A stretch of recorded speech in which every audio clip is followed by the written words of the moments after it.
and literature is everything they love.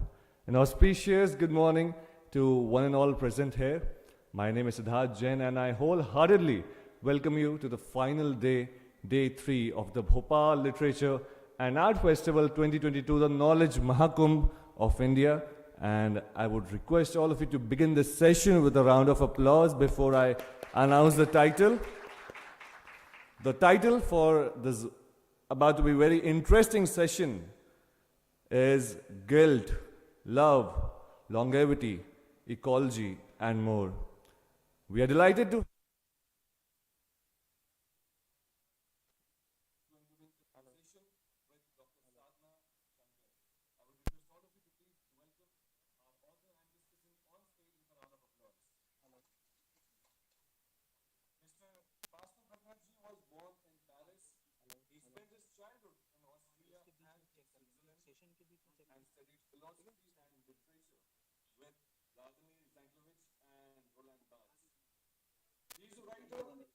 and has written 30 books of fiction and non-fiction which have been translated in around 30 countries.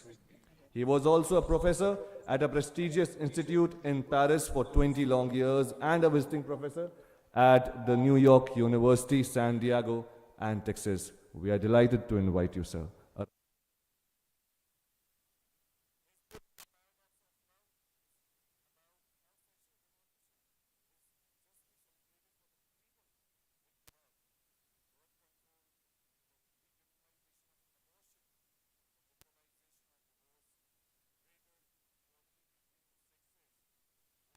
Massive entry into the workforce and more tolerance of homosexuality.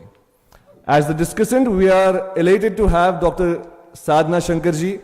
She is an IRS officer of the 1987 batch and is currently the Principal Director General of Income Tax, Legal and Research Department at Delhi. Apart from various positions in the Income Tax Department, she has worked on deputations in the Central Ministries of Health, Home Affairs, Parliamentary Affairs, Overseas Indian Affairs, and Civil Aviation. In her journey as a civil servant, she added the dimension of writing and today is a prolific author and blogger. I would request the esteemed panel to please unfold the conversation, and we must go ahead with a round of applause. Is this? Oh, yeah, okay. Namaskar, good morning, everybody. Thank you so much, Siddharth. As he introduced our guest for today, Mr. Pascal Bruckner, you must have realized that he has a huge body of work. When I was reading about him, I discovered that in about 50 years, you can correct me on the number, in about 50 years, he's written about 40 books. So that is such a big body of work. And I had to actually do a lot of research and try and understand the topics and the various issues that he's covered in his writing and his thinking in his long career. And I wondered, should I start this session from his earlier books or what should I do? Then I decided that I will start the session from his most current book to talk, because where he is today, when he's written something in Drive, which has been published in 2022, the reflection of his entire work will come in his current book. So our talk and discussion is actually going to go backwards, and we're going to begin with his his latest book, and as time permits, we'll discuss his ideas in his earlier books. I hope that's okay with you. Yes, so I'll start with his book that came out in January 2022. And it's interestingly, I am not taking the French name because I might pronounce it wrongly. When you translate it in English, it is In the Friendship of a Mountain, a short treatise on elevation. And what I read about the book is that it's a kind of, he goes back and talks in his friendship with the mountain about his youth. And it is more exposition of his ideas on the journey and philosophy of life. So, Pascal, I'd first like to ask you, please tell us a little bit about your ideas in this book and why did you pick up a mountain to kind of talk about the philosophy of life? Well, first of all, thank you to the Festival of Bhopal for inviting me. I'm just discovering the beautiful city of Bhopal. and very happy to be here today with you. And Sadna, I'm sorry I wrote so many books in my life. Had I known I would meet you today for a discussion, I would have refrained from writing. No, not at Yeah, all. It's just but, well, amazing, that's all. You know. It's done. And so why the mountains? Because I love the Alps since I'm a kid. I was brought up in Austria and Switzerland, as our host said, and I got used to like phenomena like the snow, the big cold, as you have here in the Himalayas, and I started to mountaineer almost every year. I ski in the winter time and I climb in the summertime, and of course it's very peculiar way of life. And if you don't like the mountains, so you're very unhappy when you raise above the plains. But I think mountain is a kind of school for life, because you climb a summit and then you go down, and it's totally absurd. It doesn't make sense. Why climbing if you have to go then afterwards? And when you climb a mountain, whether it's a trek or it's escalade or alpinism, it's very hard. You suffer a lot. You sweat. Your body aches everywhere. And then you ask yourself, why on hell do I do that? What for? If in 2 hours I will go back down. And I think it's a nice metaphor of life, because you were born and you will die one day. So what's good about living if you have to die one day? But I think the trip is worth doing it.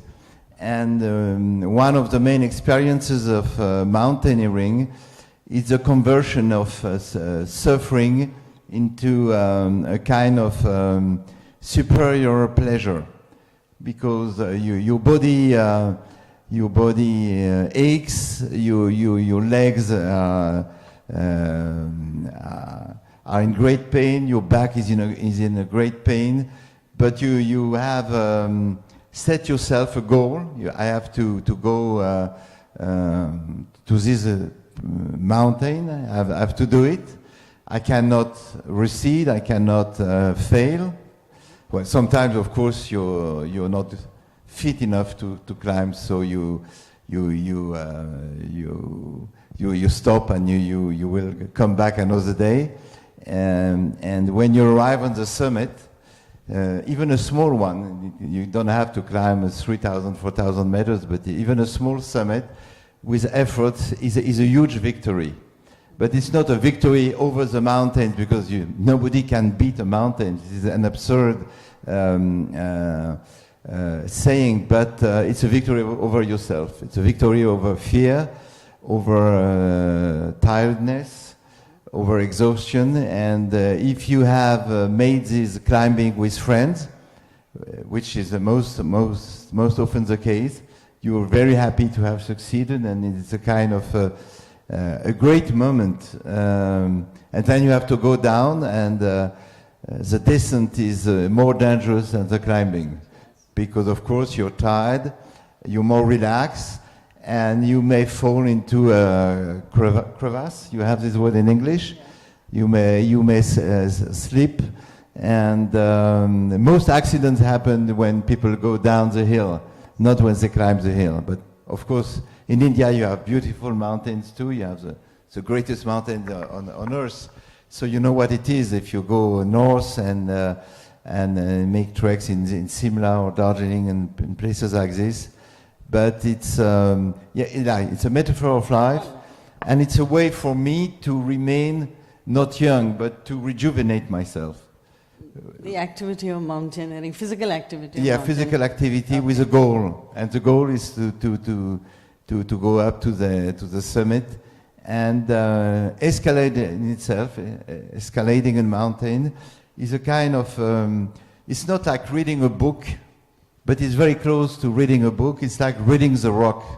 So you have a wall of rocks, and you have to understand exactly where to put your hands. To be able to climb up. Yeah, where to put your feet, to find a balance between right and left, and then to catch a small rock above your head, and then to proceed slowly but steadily with To the summit. not to the summit, but to the next step, because Okay. there are many steps before the summit. Okay. And most of all, for me, the mountain also is one of the most beautiful sceneries on Earth. Okay. I'm not a sea guy. I'm not a man of the ocean. I'm scared on the water, so you know, Okay. I'm sorry about that for sailors. But I'm watching a chain of mountains really is an enchantment for me, because when you are in the Alps or in the Himalayas, your gaze, you always look above yourself. You know? Right. It's not like looking in front of Front of yourself, you look above yourself. And that gives me a feeling of elevation. Coming to elevation, your book in 2019 is about what you call it the perpetual euphoria on the duty to be happy. In your book on mountains or your idea about mountains, it's all about reaching an elevation to feel enchanted or to feel happy. But in this book, you have said that happiness has become like a duty for everybody. There's too much emphasis on being positive and being happy. So, are you trying to say that negativity and unhappiness and grief have their own place? I mean, there is, yes, everybody now wants to, happiness has become a destination in itself. So, is your argument that grief and negativity also have an important place? Is that your main argument in the book? Yes, in the end, yes. And after World War II, I would say in the 60s of the late century, the Western culture has caused the disease of happiness.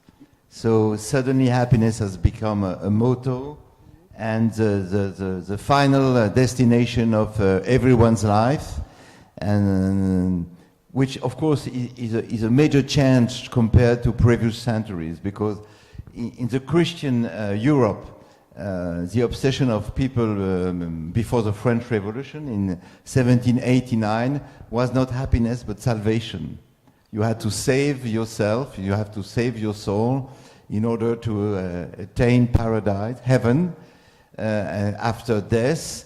And of course, happiness on earth was sacrificed for this ultimate goal, to be saved and received by God and His saints, if you believed in God, of course, which in that time was the common rule. And then little by little in the 18th century, during the Enlightenment, earthly pleasures became predominant over the concern for eternal life.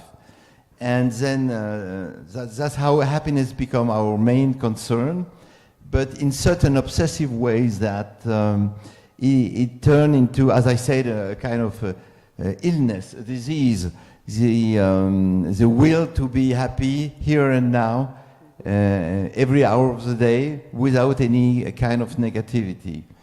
And so it turns out that we, in the West, in France also, but especially in America, where the right to happiness is inscribed into the Constitution, happiness has become a duty, almost a duty, a moral duty which you cannot escape. And you know, in companies you have a chief happiness. You also have this now concept of the gross national happiness index instead of yes, national GDP, happiness index, national exactly, happiness. yes. Yes. And it always puzzles me to see that, but well, I respect people's attitude. And yes, I think we see happiness as a kind of a constant condition, which is not the case, because most of the times in our daily lives, we're neither happy or unhappy. We just keep living. It's an ordinary day with small satisfaction, small dissatisfaction, and you could not answer the question, are you happy or not? I don't know. And you know, there is a very interesting question which I try to decipher in my book. It's how are you? Okay. And so how are you? In the Western world and in France, how are you was first a medical term. It was meaning something very casual. I'm sorry for that. How many times do you go to the toilets a day or a week? And if you had a regular transit, it meant that you were in a good health. So it was a medical term. And then little by little, it became almost a philosophical term. And when you ask this question, people usually answer good, and then it's just a way to start a conversation. But if you had to answer this question, how are you? You should sit down and think about yourself. How is my health? How is my mind? What are my expectations? Am I really so happy? Am I not a little unhappy? Am I not disappointed by life? Am I not expecting something too high for me? So it would be a kind of self-examination which would take hours. And when you ask someone, how are you? If the person says bad, you say, oh no, why did I ask that? I will have to listen to this person's complaint, and it can even take 10 or 20 minutes. So of course, that's why this question, how are you, is so symbolic of our situation. But tell me, what is the problem if, as a society or a culture, people do aspire to be happy? I mean, why do you feel that is like a disease, or that's something negative to being, trying to be happy, you know?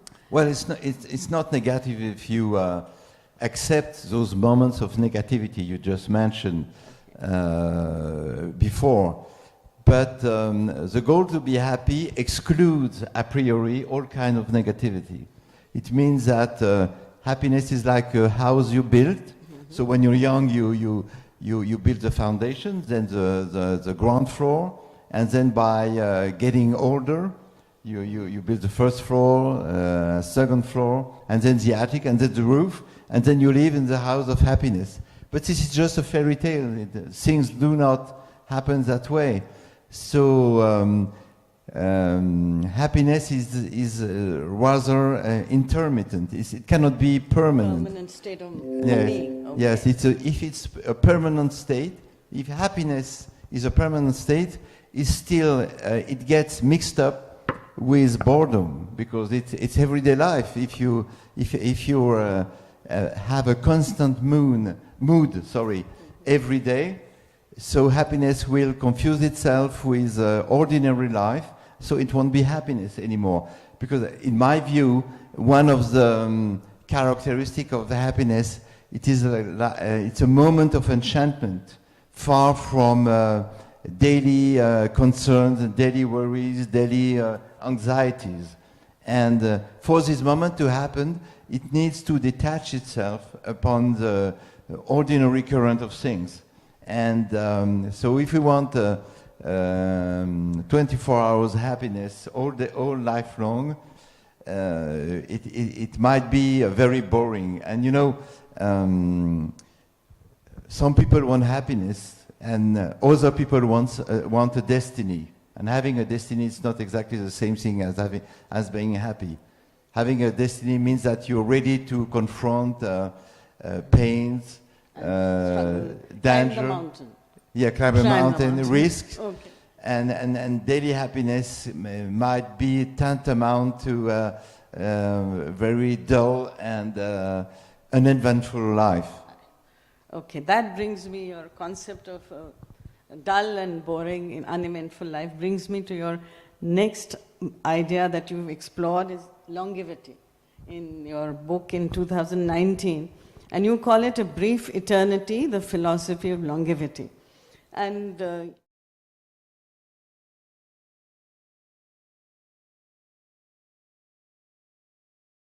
much longer than they did, say, 50 years ago.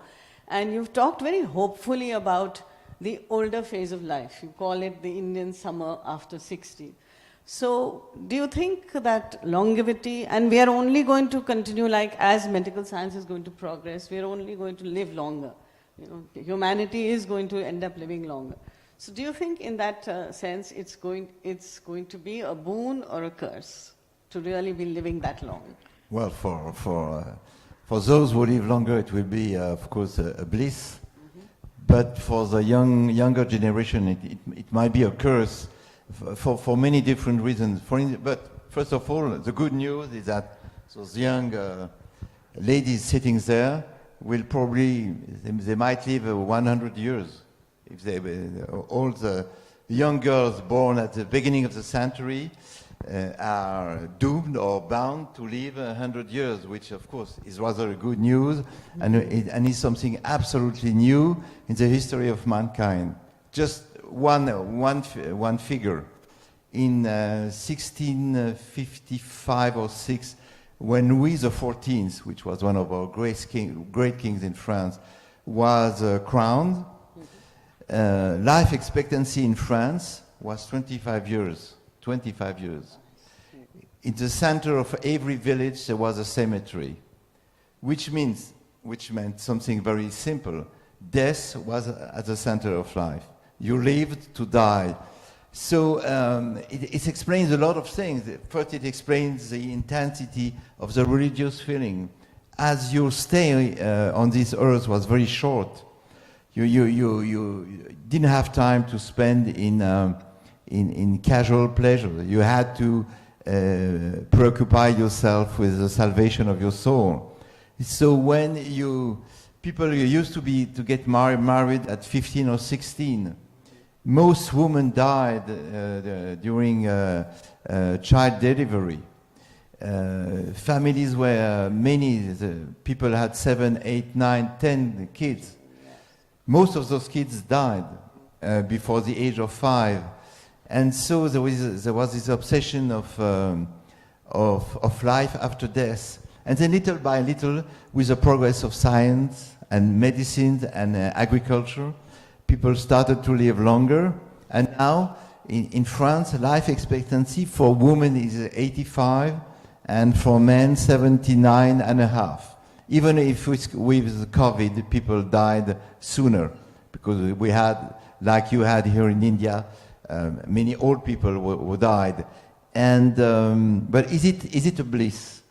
Well, of course, if you are 50, 60, 70, knowing that you can have 30 more years of life in good condition, it's a bliss. But it's also challenging in a way? But it's extremely challenging, yes. It's extremely challenging because you have to reinvent yourself totally. When most of our mental frame expect us to slow down after 50. So now think a man or a woman of 50 years old nowadays has the same life expectancy than the total life of a man or a woman in the 18th century, 30 years more, in good conditions. And it's a revolution. It's a revolution, so we have to reinvent the philosophy of aging, how to age gracefully without being handicapped. We have to reinvent the philosophy of work. Is it reasonable to retire after the age of 60 if you still have 25 years to live? Is it normal to put our financial maintaining on the shoulders of younger generation? Do our children or grandchildren want to pay for our vacations? If for instance, in Europe, if you take low-cost planes, they're full of hyper-vitaminized retirees who go on vacation. They go to India, they go to China, they go to Cambodia, to Africa. They sing, they dance, they're in very good shape. But this money, where does that money come from? From the younger generation who work for the elders. And so that's why we have to rethink totally the condition of retirement. And we have to postpone the age of retirement. So now most countries do that. In 2018, Vladimir Putin, who is famous now for something else, decided the age of retirement at 65, which was very badly received in Russia because most people die at 67 of alcoholism and bad medical condition. But now in France, the project is to put it at 65. Okay. And I think it's more sound, and ceasing all work activity may also bring many people to depression. You and I are writers, so you know, writing never stops. True, that's one good thing about it. Yeah, that's a good thing about writing. Yes. Like every artistic activity, you never stop, because your mind is constantly thinking about a new story, a new topic, painting new thing if you're a painter. For instance, in France, the oldest and most famous painter we have, Pierre Soulages, is 101 years old. 101 years old. Wow. He's famous. He has a museum for himself. And of course, this is an ideal. It's a wonderful prospect. It's not the case for everyone, because the flip side of what I said before, you said, what is the flip side? The flip side is longevity does not prolong youth. It prolongs the old age, prolongs disease, and it brings with it all kinds of calamities, like the Parkinson disease, Alzheimer's disease, neurodegenerative diseases, which of course is not the best prospect. So, you know, it's a kind of, like every kind of progress in history of mankind, it has good and bad sides. You've said in the context of this book somewhere that this is the first time on the planet that the young, and there are so many generations that are alive together. So, what do you see in this perspective, when there are so many generations, the younger adults, middle age and old age people living together, what do you see as between them, the collaboration and the competition that is likely to emerge even as lifespans increase? My question is clear? Yeah, very clear. Yeah, then it's a very good question, and it's one of the main issues of today's France politics. So how to maintain the conversation between the elders and the youngest, and it's not always easy. First of all, there is this feeling of many young generation to have. Just a minute. Yes, there is this feeling for younger generation. No? Sorry. Okay. To work for lazy people who are on vacation all year long. And the vocabulary changes also. You know, it's very hard to speak with a child. I have 2 grandchildren, and also a daughter who is very young. I had many lives like we all have now. And even to maintain a conversation, you have to have your own GPS, inner GPS, your own computer in your head, because the words don't mean the same thing anymore for young generation. True. So, and I don't even mention those people, men or women, who remarry at the age of 60 and 70, who happen to have sometimes kids. Yes, very young. So children, the new kid is younger than your eldest son or eldest daughter. So it intercrosses. It makes a kind of, it looks like a telephonic standard of the old times, with all kind of lines will intertwine, and so I think we will need soon translators to speak between generations. People will try to translate between the 20s, the 30s, the 40s, the 50s, 70s, and etc. Going forward. Before I open, I just want one question, because which is on your views on the climate change debate. You have written, that's the last thing I will open up, before I open up to the audience. You wrote in 2011, The Fanaticism of the Eco-Apocalypse. And in that, your main idea was that ecological catastrophism that talks of the approaching climate disaster was creating a dominant feeling of fear. My question to you is that in 2020,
tradition. We have this tradition of messianic apocalypse, which says that the end of the times has come, and now we have to prepare for the huge collapse. And you have to remember that in the year 2000, many people, and among them there was a very famous grand couturier, I don't know how to say, fashion maker, Paco Rabanne, said that in the night of 1999-2000, Yes. Paris would be destroyed by stars falling from the sky. Of course, nothing happened. In between, this Paco Rabanne guy died. So we are very familiar with Apocalypse, and it's even written in our holy books, l'Apocalypse selon Saint Jean. So we have real concerns, but I don't think that fear is the best way to confront them. No, that is a point well taken, yes. Thank you so much, Pascal. Thank I you, think Sadna. we can, if there are any questions, please, it's open. Sir. Yes. Please pass the mic to Raghav, sir. Pascal and Sadna ji, there was a very lively debate on the subject of happiness and what is happiness, how much should one pursue happiness. So thank you very much for a very enthralling discussion on that. Continuing on that, my question for Mr. Bruckner, based on your personal philosophy, your understanding of Europe, of European society, what are your views on the subject of mercy killing or euthanasia? And I read an article in The Economist magazine, you know, because we talked about that after, you may live 100 years, but you may not necessarily be healthy and happy. So it's a very interesting subject. And so suppose society lived, you know, everyone could live 100 years. But suppose society, government and societies give us permission to take our lives and to inject ourselves. So like The Economist had this thing about an Australian who went to Switzerland, because Switzerland allows this, injected him, before he had his glass of beer, listened to Beethoven's Furulise, and then got himself injected and died. So do you think that that is the way society should make some rules for that, so that people who are critically ill or who sense that they are not well should be able to eliminate themselves so that they are not a burden on their children and society? Or should it be just left open without rules?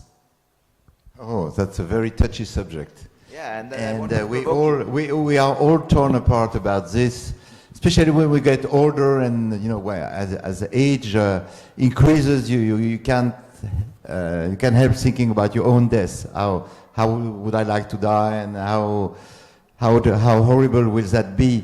So in France, people are extremely divided, and for the moment we're in a kind of legislative vacuum. We don't want to legislate about this, and I think this is a better approach than the Swiss or the Belgian approach, which authorizes people to kill themselves.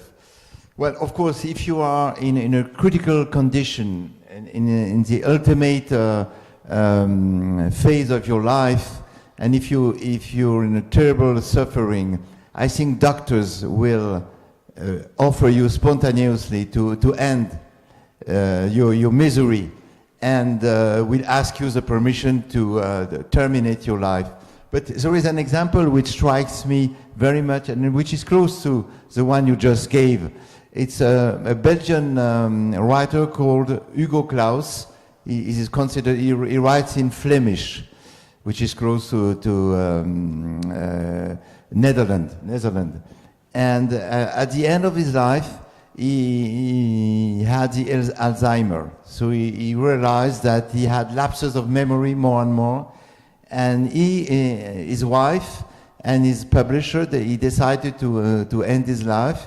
So he went to an institution in, I think it was Anvers in Belgium. So exactly as in the example given by The Economist, He had beautiful classical music played. He had a cup of champagne, a glass of champagne. He smoked a last cigar. He lay down and he had an injection. And he said it was a peaceful departure. But, well, I admire this very much. I don't know if I would be able to do like this. But I think this has to remain a personal decision. Because if you allow euthanasia, you know, if it becomes authorized by law, many families will be tempted to end up with the ancestor or the ancestress just to get the legacy, or just, you know, to get rid of a disabled person who is a burden to the family. So we have to be extremely careful about legiferating about this kind of subject. It's so touchy that it's a very divisive topic. Okay. Next question, please, from the gentleman wearing a hat. Sir, Bhaskar sir, I would like to ask you one question. I had been to Paris 2 years back and I saw a lot of foreigners, especially Africans, Chinese and Asians. So I would like to know what is the impact of the other population on the local population. Is there any inter-community release, or everybody is living in harmony? Are there tensions between the communities or everybody? Well, yes, you all ask very touchy question. Of course, of course there are tensions. Well, it depends. It depends with what community. You know, yes, this brings us. There are tensions when communities with a strong religious tradition come to France and do not abide by the French rule of secularism. As you know, perhaps in France we had a long fight for centuries between Catholicism and Protestantism. There were horrible massacres. It was a civil war which lasted for 3 long centuries, which left terrible marks in the history of the country.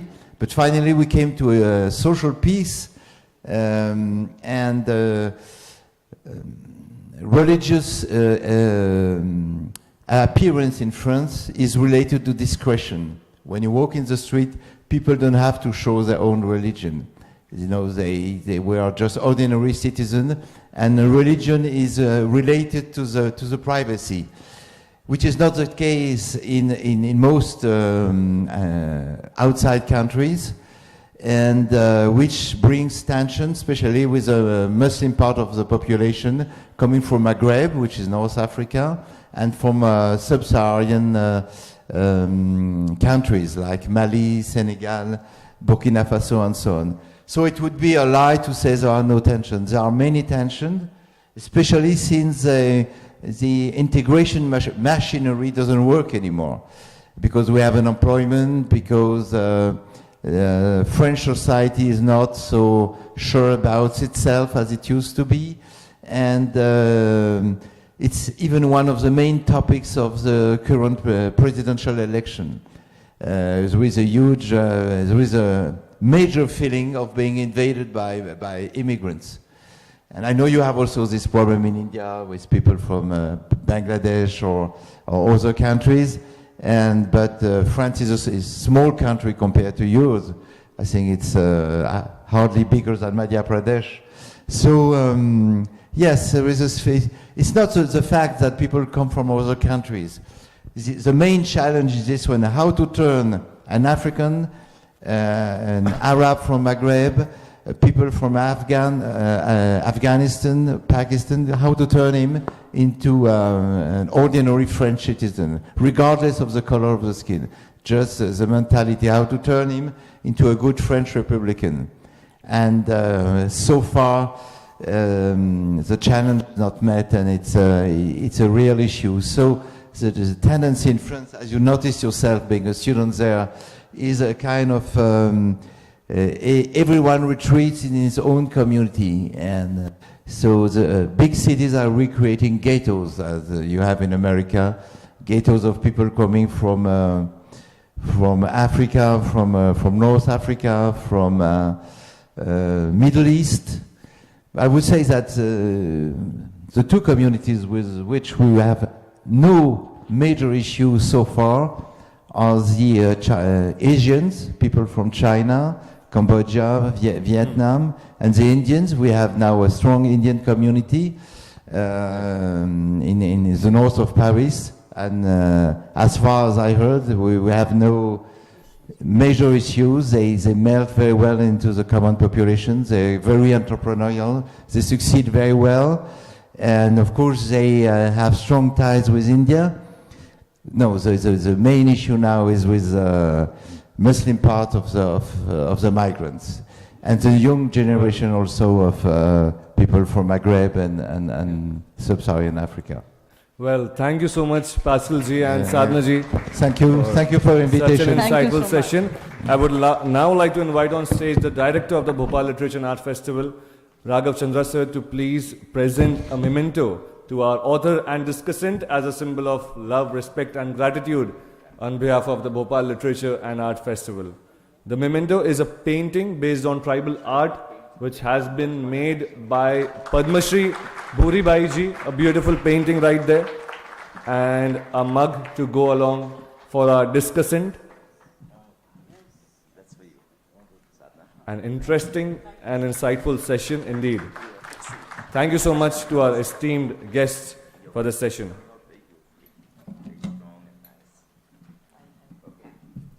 So I'll save on the time, gentlemen, for a quick quiz question. And since we've had a session on the French language and a French author, so the question is somewhat connected, not for those who are authors or discussants to answer. This is for others to answer. So Rajiv, you are part of this thing, so don't get excited. The question is, this French author has had a very strong Indian connection and has written a book on Mother Teresa's Calcutta called The City of Joy. This French author has written a book called The City of Joy. Mr. Pascal Bruskuna says, I know him personally. But this is for the audience. So, okay, Shelja. Okay, you're a discussant, so no. We'll first go to the audience. Please no, Vikas, yeah. Yeah, Dominique Lapierre, that's right. Please come forward. Sorry, Vikas, you're a publisher, so I excluded you deliberately. As a gift, he receives the book Bhopal Nama, the story of the beautiful city of lakes by Vartal Singh ji. Vikas Sharma ji. Great. Moving ahead, it's time for the second session of the day. और आज 27 मार्च है, पर ये जो session यहाँ होने वाला है, यह आपको इतिहास में, भारत के साहित्य में, भारत के इतिहास में पीछे ले जाएगा. The title of this session is Mahabharat Unraveled, and we are going to witness Ami Ganantra ji in conversation with Pallavi Jain Govil ji.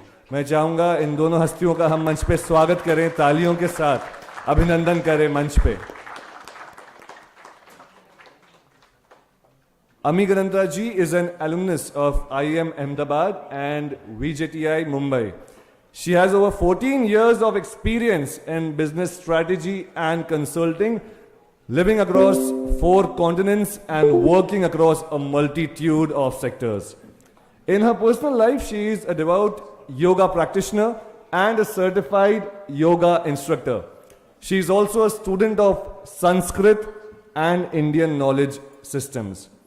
The author says her book Mahabharata Unraveled, Lesser Known Facts About Well-Known History is about understanding our itihas for what it is. Our itihas has a purpose to give us lessons on life and living through the lives of our ancestors, to reclaim our past and to own the narrative. As the discussants, we are delighted to invite Pallavi Jain Govil ji, currently posted as the Principal Secretary, Tribal Affairs and Scheduled Caste Welfare, formerly Commissioner Health, Director PMO. She holds a PhD in public finance and her interests include reading, adventure sports and traveling. Dear ladies, मैं निवेदन करूंगा कि इतिहास पे इस ऐतिहासिक बातचीत का आप शुभारंभ करें और हमारी तालियों का साथ उनको मिलना चाहिए. Thank you. आप सबको मेरा नमस्कार and a very warm welcome to Ami. It is again a privilege, a pleasure to be back here in Antarang and 2 साल से हम सब लोग बहुत ही बेसब्री से इंतज़ार कर रहे थे कि हम कब प्रत्यक्ष में रूबरू हो सकेंगे और ये वर्चुअल से हम इन पर्सन पे जा सकेंगे. So thank you and I hope to see many more Bhopal literature festivals in the future and thanks to Raghav Chandra sir for that. Sure. So मुझे कहा गया कि ये हिंदी में रहेगा तो जो मेरे लिए काफ़ी सुविधापूर्ण है और मैं अपेक्षा करती हूँ कि अगर किसी के कोई प्रश्न इंग्लिश में भी हो तो कृपया उसको आगे सामने आए. We are both equally bilingual. So Ami, about the book, congratulations at such a young age. You've taken on a mighty topic. Big congratulations for that. Let me set the ball rolling and try to keep myself limited. Why the Mahabharat? So what was the initial motivating factor for you? It's been written about a lot, the book. So what motivates you?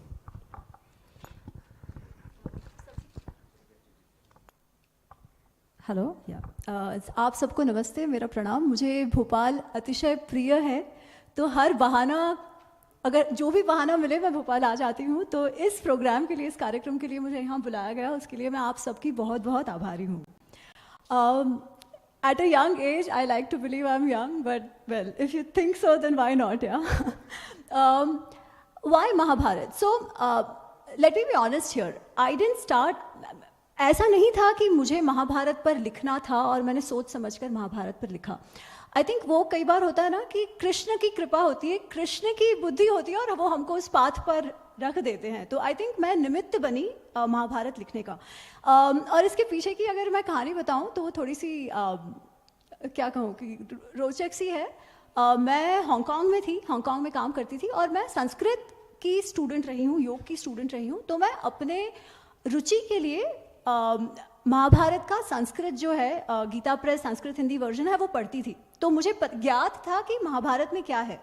पर फिर जब lockdown हुआ तब मोदी जी ने बारी बारी से महाभारत और रामायण और सबका प्रसारण फिर से शुरू किया. तो फिर वो बचपन की जो यादें थी, जो स्मरण, जो हमारी स्मृतियाँ थी कि सब 9 बजे बैठ जाते थे टीवी के सामने महाभारत देखने. तो वही परिस्थिति थी. और तब ऐसा हुआ कि महाभारत वो जब चलाते थे तो अब क्योंकि मैं व्यास जी की महाभारत पढ़ चुकी थी तो काफ़ी सारी ऐसी त्रुटियां या ऐसे ऑब्जर्वेशंस थे जो मुझे लगा कि कदाचित एक्चुअल महाभारत से भिन्न है. तो उस विषय में मैं लिखती थी और वो प्रवीण तिवारी जी जो ब्लूम्सबरी के पब्लिशर है, उन्होंने देखा और कहा कि अरे इसको आप पुस्तक में क्यों नहीं करते, क्योंकि महाभारत पर बहुत कुछ लिखा गया है, अच्छा लिखा गया है, पर अधिकतर ये फिक्शन कैटेगरी का रहा है जहाँ पर ऑथर्स हैं वो अपना थोड़ा सा ट्वीक और ट्विस्ट कहानी को देते हैं. तो उन्होंने कहा इसके कारण ये हुआ है कि महाभारत में क्या है, व्यास रचित महाभारत में क्या है, ये हम लोग जानते ही नहीं. तो क्यों ना एक बार हम हमारी इतिहास की ओर जाए और महाभारत में क्या है ये एक रीडेबल फॉर्मेट में लाए. तो इस हिसाब से महाभारत का लेखन हुआ. आपने ये भी बताया कि कुछ आपने हमारे आपसी चर्चा में कि कुछ ऐसे वाक़ये हुए कि आपने कुछ फेसबुक पे कोई स्निपेट डाला या कुछ व्यास के महाभारत का कोई जो अंतरण है उसका जो भावार्थ है वो डाला और उससे आपको इसकी एक फोरम मिला, एक प्लेटफॉर्म मिला. उसके बारे में कुछ बताइएगा. अब तो एक तो ये है कि जो महाभारत है उसमें ये मान्यता है कि ये जो महाभारत का युद्ध हुआ वो द्रौपदी के कारण हुआ. क्यों? क्योंकि द्रौपदी ने कहा अंधे का पुत्र अंधा. हम देखते हैं वो हंस रही है, दुर्योधन गिर गया, हा, अंधे का पुत्र अंधा. ये वो सीन है, वो क्लाइमैक्स सीन. और कहा जाता है कि किसी भी पुरुष का ईगो हर्ट होगा और फिर युद्ध हुआ तो जो वस्त्रहरण का एपिसोड हुआ वो सब कुछ जस्टिफाई किया जाता है द्रौपदी के नाम से.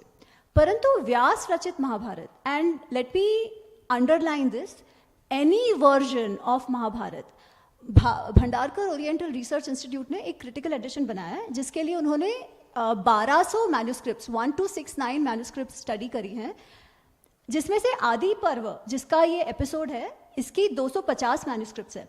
इसमें कहीं पर भी इसका उल्लेख नहीं है, तो क्योंकि लोग अधिकतर पूछते हैं कि कौन सा वर्जन है ना, तो 1200 मैन्युस्क्रिप्ट्स जिसमें से 250 मैन्युस्क्रिप्ट्स आदि पर्व की है, उसमें कहीं पर भी इसका उल्लेख नहीं है। तो ये घटना बाद की है और ये अपीलिंग है क्योंकि मसाला है ना इसमें, तो ये अपील हो जाता है। क्योंकि फिर आप नहीं तो फिर आप किस पर इसका दोषारोपण करो कि युद्ध क्यों हुआ। ऑफकोर्स जो मैंने लिखा था वो तो द्रौपदी पर था, वैसे ये कर्ण पर भी है, उस पर भी हम चर्चा करेंगे। परंतु महाभारत को उसके रूप में जानना आवश्यक क्यों है? क्योंकि महाभारत का युद्ध जो है वो धर्म युद्ध है, कोई भी युद्ध नहीं है। ऐसा नहीं है कि युद्ध नहीं हुए हैं, युद्ध बहुत सारे हुए हैं, पर ये युद्ध है जिसको धर्म युद्ध कहा जाता है। धर्म युद्ध क्यों कहा जाता है? धर्म की परिभाषा क्या है? धर्म को हम कैसे समझे? जब तक हम महाभारत इतिहास को इतिहास के रूप में ना जानकर फिक्शनल स्टोरीज में अटके रहेंगे तो हम धर्म को नहीं समझ पाएंगे। तो फिक्शन हो, लिखा जाए, अवश्य लिखा जाए, it bolsters creativity, why not, but धर्म को समझना है, अगर इतिहास से लेसन्स लेने हैं तब महाभारत को महाभारत के रूप में पढ़ना आवश्यक है। अमी, आपने किताब के प्रारंभ में जब धर्म की चर्चा शुरू करी तो आपने एक बहुत इंटरेस्टिंग बात धर्म की व्याख्या में कही, तो उसमें मेरे दिमाग में ये प्रश्न उठा कि जो वैल्यूज़ एंड या कॉन्डक्ट की हम बात करते हैं, क्या ये एक माध्यम है धर्म की ओर? Is it are they means towards dharma, या फिर ये अपने आप में एक एंड अनटू देमसेल्व्स तो नहीं है? पल्लवी जी, ये बहुत अच्छा प्रश्न है, इसका मैं थोड़ा सा एक्सटेंडेड उत्तर दूंगी। क्योंकि एक प्रसंग आता है महाभारत में, तो मैं उसी की चर्चा करूंगी, और मुझे वो प्रसंग अतिशय प्रिय है। ये प्रसंग है युद्ध के 17वें दिन का, 17th day of the war. होता ये है कि अर्जुन और कर्ण का अब आमना सामना होना ही है, 17वां दिन है, बाकी सारे मर गए हैं, if I can say, right. Most of the warriors on the Kaurava side had been dead by them. कौन बचा था? दुर्योधन बचा था, कृपाचार्य थे, अश्वत्थामा थे और पांडव सारे थे। तो 17वें दिन ये हुआ कि कर्ण जो था वो अपने पूरे जोश में था। उसके पहले तक of course he had done something but he was not that effective. तो दुर्योधन, स्पेशली जब दुशासन की मृत्यु हो गई तो दुर्योधन भी बहुत ही दुखित था, द्रवित था कि अरे ये क्या हो गया। मैं तो समझ रहा था मेरे पास इतने सारे वॉरियर्स हैं पर कोई कुछ नहीं कर पाया। तो इस बार कर्ण ने ठान ली थी कि नहीं, आज तो वो अपना पराक्रम दिखाकर रहेगा। तो हुआ ये कि युद्ध शुरू हुआ और नकुल, सहदेव, युधिष्ठिर, इन लोग को, भीम से कर्ण हारा, बट बाकी सबको वो बाकी सबसे उसने बहुत अच्छा युद्ध किया। इतने हद तक कि युधिष्ठिर को बहुत ही ज्यादा इंजरी हुई उस समय, बहुत ज्यादा लहूलुहान हो गए थे वो। तो उनके जो सारथी थे वो उनको घुमाकर कैंप पे, उनका जो शिविर था वहां वापस ले गए। अच्छा, एक तो लहूलुहान हो गए थे, वो दर्द था। दूसरा ये हुआ कि मन में उनको लग रहा था कि अरे ये क्या, कर्ण को तो अर्जुन ने पहले ही मार देना चाहिए था पर अब तक नहीं मारा, ठीक है। अच्छा, अब जब युधिष्ठिर वो समर में नहीं है, समर भूमि पे नहीं थे, तो भीम और अर्जुन को बहुत ही आश्चर्य हुआ कि कहाँ गए बड़े भैया। तो वो अर्जुन को भीम कहते हैं कि आप जाओ जरा देख कर आओ। तो अर्जुन और कृष्ण युद्ध भूमि छोड़कर जाते हैं शिविर युधिष्ठिर को मिलने। जब युधिष्ठिर देखते हैं कि अरे अर्जुन वापस आ गया, तो निश्चय ही कर्ण की मृत्यु हो गई होगी, तो वो बहुत खुश हो जाते हैं कि अरे बाबा, कर्ण का खात्मा हो गया। परंतु अर्जुन तो कहते हैं नहीं नहीं, ऐसी कोई बात नहीं, हम तो केवल देखने आए कि आप ठीक हो गए नहीं। और ये बात सुनकर युधिष्ठिर बहुत गुस्सा हो जाते हैं। वो कहते हैं कि अरे तुम्हारा ये जो गांडीव है वो किस काम का, जब तुम कर्ण को ना मार सको। हमको तो लग रहा था तुम कर्ण को वैसे ही निपटा दोगे, पर तुमने कर्ण को ही नहीं मारा। तुम्हारा पहले से ही मन नहीं था लड़ाई में, क्योंकि वो शुरुआत में भी भीष्म को मारते समय वो he was very confused, right? वो नहीं मारना चाह रहे थे। तो तुम्हारा तो शुरुआत से मन नहीं था। ये तुम्हारा जो गांडीव है ना, वो किसी और को पकड़ा दो, इससे अच्छा तो अभिमन्यु और घटोत्कच होते तो मैं जीत जाता। इस तरीके से युधिष्ठिर कहते हैं, क्योंकि वो बहुत गुस्से में भी है, बहुत पेन में है। अच्छा, अब अर्जुन क्या करते हैं? अर्जुन अपनी तलवार निकालते हैं और दौड़ते हैं युधिष्ठिर की तरफ, क्योंकि अर्जुन ने ये व्रत ले रखा था कि जो भी मेरे गांडीव को कहेगा कि इस गांडीव को तुम किसी और को दे दो या रख दो, मैं उस मनुष्य का सिरछेद कर दूंगा, मैं उसको मार दूंगा। इसलिए अब वो निकालता है तलवार और भागता है युधिष्ठिर की तरफ। कृष्ण आते हैं, कहते हैं भैया रुको रुको, चल क्या रहा है ये, क्या करना जा रहे हो तुम? तो अर्जुन कहते हैं कि व्रत तो व्रत है, प्रतिज्ञा तो प्रतिज्ञा है, अब प्रतिज्ञा कर ली, उसको प्रतिज्ञा को तो सत्य करना पड़ेगा मुझे। और कृष्ण कहते हैं जरा थम जाओ, जरा सोचो क्या कर रहे हो। And literally the word Krishna uses is, he says पूर्वम बालेनिव व्रतकृतम, पहले कभी तो ऐसे बच्चे के जैसे तुमने कोई तो व्रत कर लिया, ठीक है, कोई तो व्रत कर लिया, अब क्या तुम कर रहे हो? मूर्ख्यात अधर्म संयुक्तम कर्मम व्यवस्यसि, अब बेवकूफ की तरह तुम ये कर्म करने जा रहे हो जो एक्चुअली अधर्म है। पर प्रतिज्ञा का पालन करना तो धर्म की बात है, सत्य मैटर्स, राइट? तो उसको कैसे तोड़ने की बात हो गई? तो कृष्ण कहते हैं मैं तुमको एक कहानी सुनाता हूँ। सॉरी ये थोड़ा सा लंबा है, पर मुझे लगता है ये बहुत ही सुंदर प्रसंग है महाभारत का, जिसका ज्यादा उल्लेख नहीं होता। तो वो एक कहानी सुनाते हैं और कहते हैं कि एक ऋषि थे जिनका नाम था कौशिक। ये कौशिक ऋषि की एक प्रतिज्ञा थी कि मैं नित्य सत्य ही बोलूंगा, सत्य ही बोलूंगा, सत्य के सिवाय कुछ नहीं बोलूंगा। तो एक दिन ये है कि ऋषि बूढ़े हो गए हैं, अपनी तपस्या में रत हैं, तो कुछ गांव वाले दौड़ते दौड़ते आते हैं, उनके पीछे कुछ डाकू लगे होते हैं, और गांव वाले ऋषि को देखते हैं और कहते हैं कि अरे कौशिक ऋषि, ये हमारे पीछे पड़े हुए हैं, तो हम वहां जाके छुपते हैं, अगर डाकू आए तो उनको आप कह देना हम उस तरफ चले गए। उनको लगा था कि ऋषि उनको बचाएंगे। अच्छा, डाकू आए, डाकू भी ऋषि के पास रुके और बोले कि आपने देखा गांव वालों को? अब धर्म संकट हो गया, क्या करो? सत्य की प्रतिज्ञा ली थी, सत्य ही बोलना है, सत्य के सिवाय कुछ नहीं बोलना है। उन्होंने सोचा मेरी पूरी जिंदगी निकल गई सत्य बोलते बोलते, अब जब मैं जीवन के आखिरी पड़ाव में खड़ा हूं तब मैं झूठ बोलूं, मेरी तपस्या का क्या होगा? तो वो कह देते हैं हाँ भैया ठीक है, देखो गांव वाले वहां पर हैं। डाकू जाते हैं, उनको लूटते हैं, गांव वाले मर जाते हैं। फिर कौशिक ऋषि की मृत्यु होती है, यमराज के पास जाते हैं, यमराज कहते हैं भेज दो इसको नर्क में। तो कौशिक ऋषि कहते हैं अरे भाई नर्क में भेज दो, मैंने जिंदगी भर केवल सत्य बोला और आपने तो कहा सत्य ही धर्म है, धर्म सत्य पर ही आरूढ़ है और आप मुझे नर्क भेज रहे हो, मैंने तो कभी ऐसा कुछ नहीं किया। तो यमराज कहते हैं और थ्रू हिम कृष्ण कहते हैं कि यत भूत हिते रतम तत एव धर्म, जो मनुष्य, जो जीवित व्यक्ति के जीवन को से अगर विपरीत है, उसके हित के विपरीत है, तो वो धर्म नहीं हो सकता। प्रत्यक्ष सत्य क्या है वो समझो।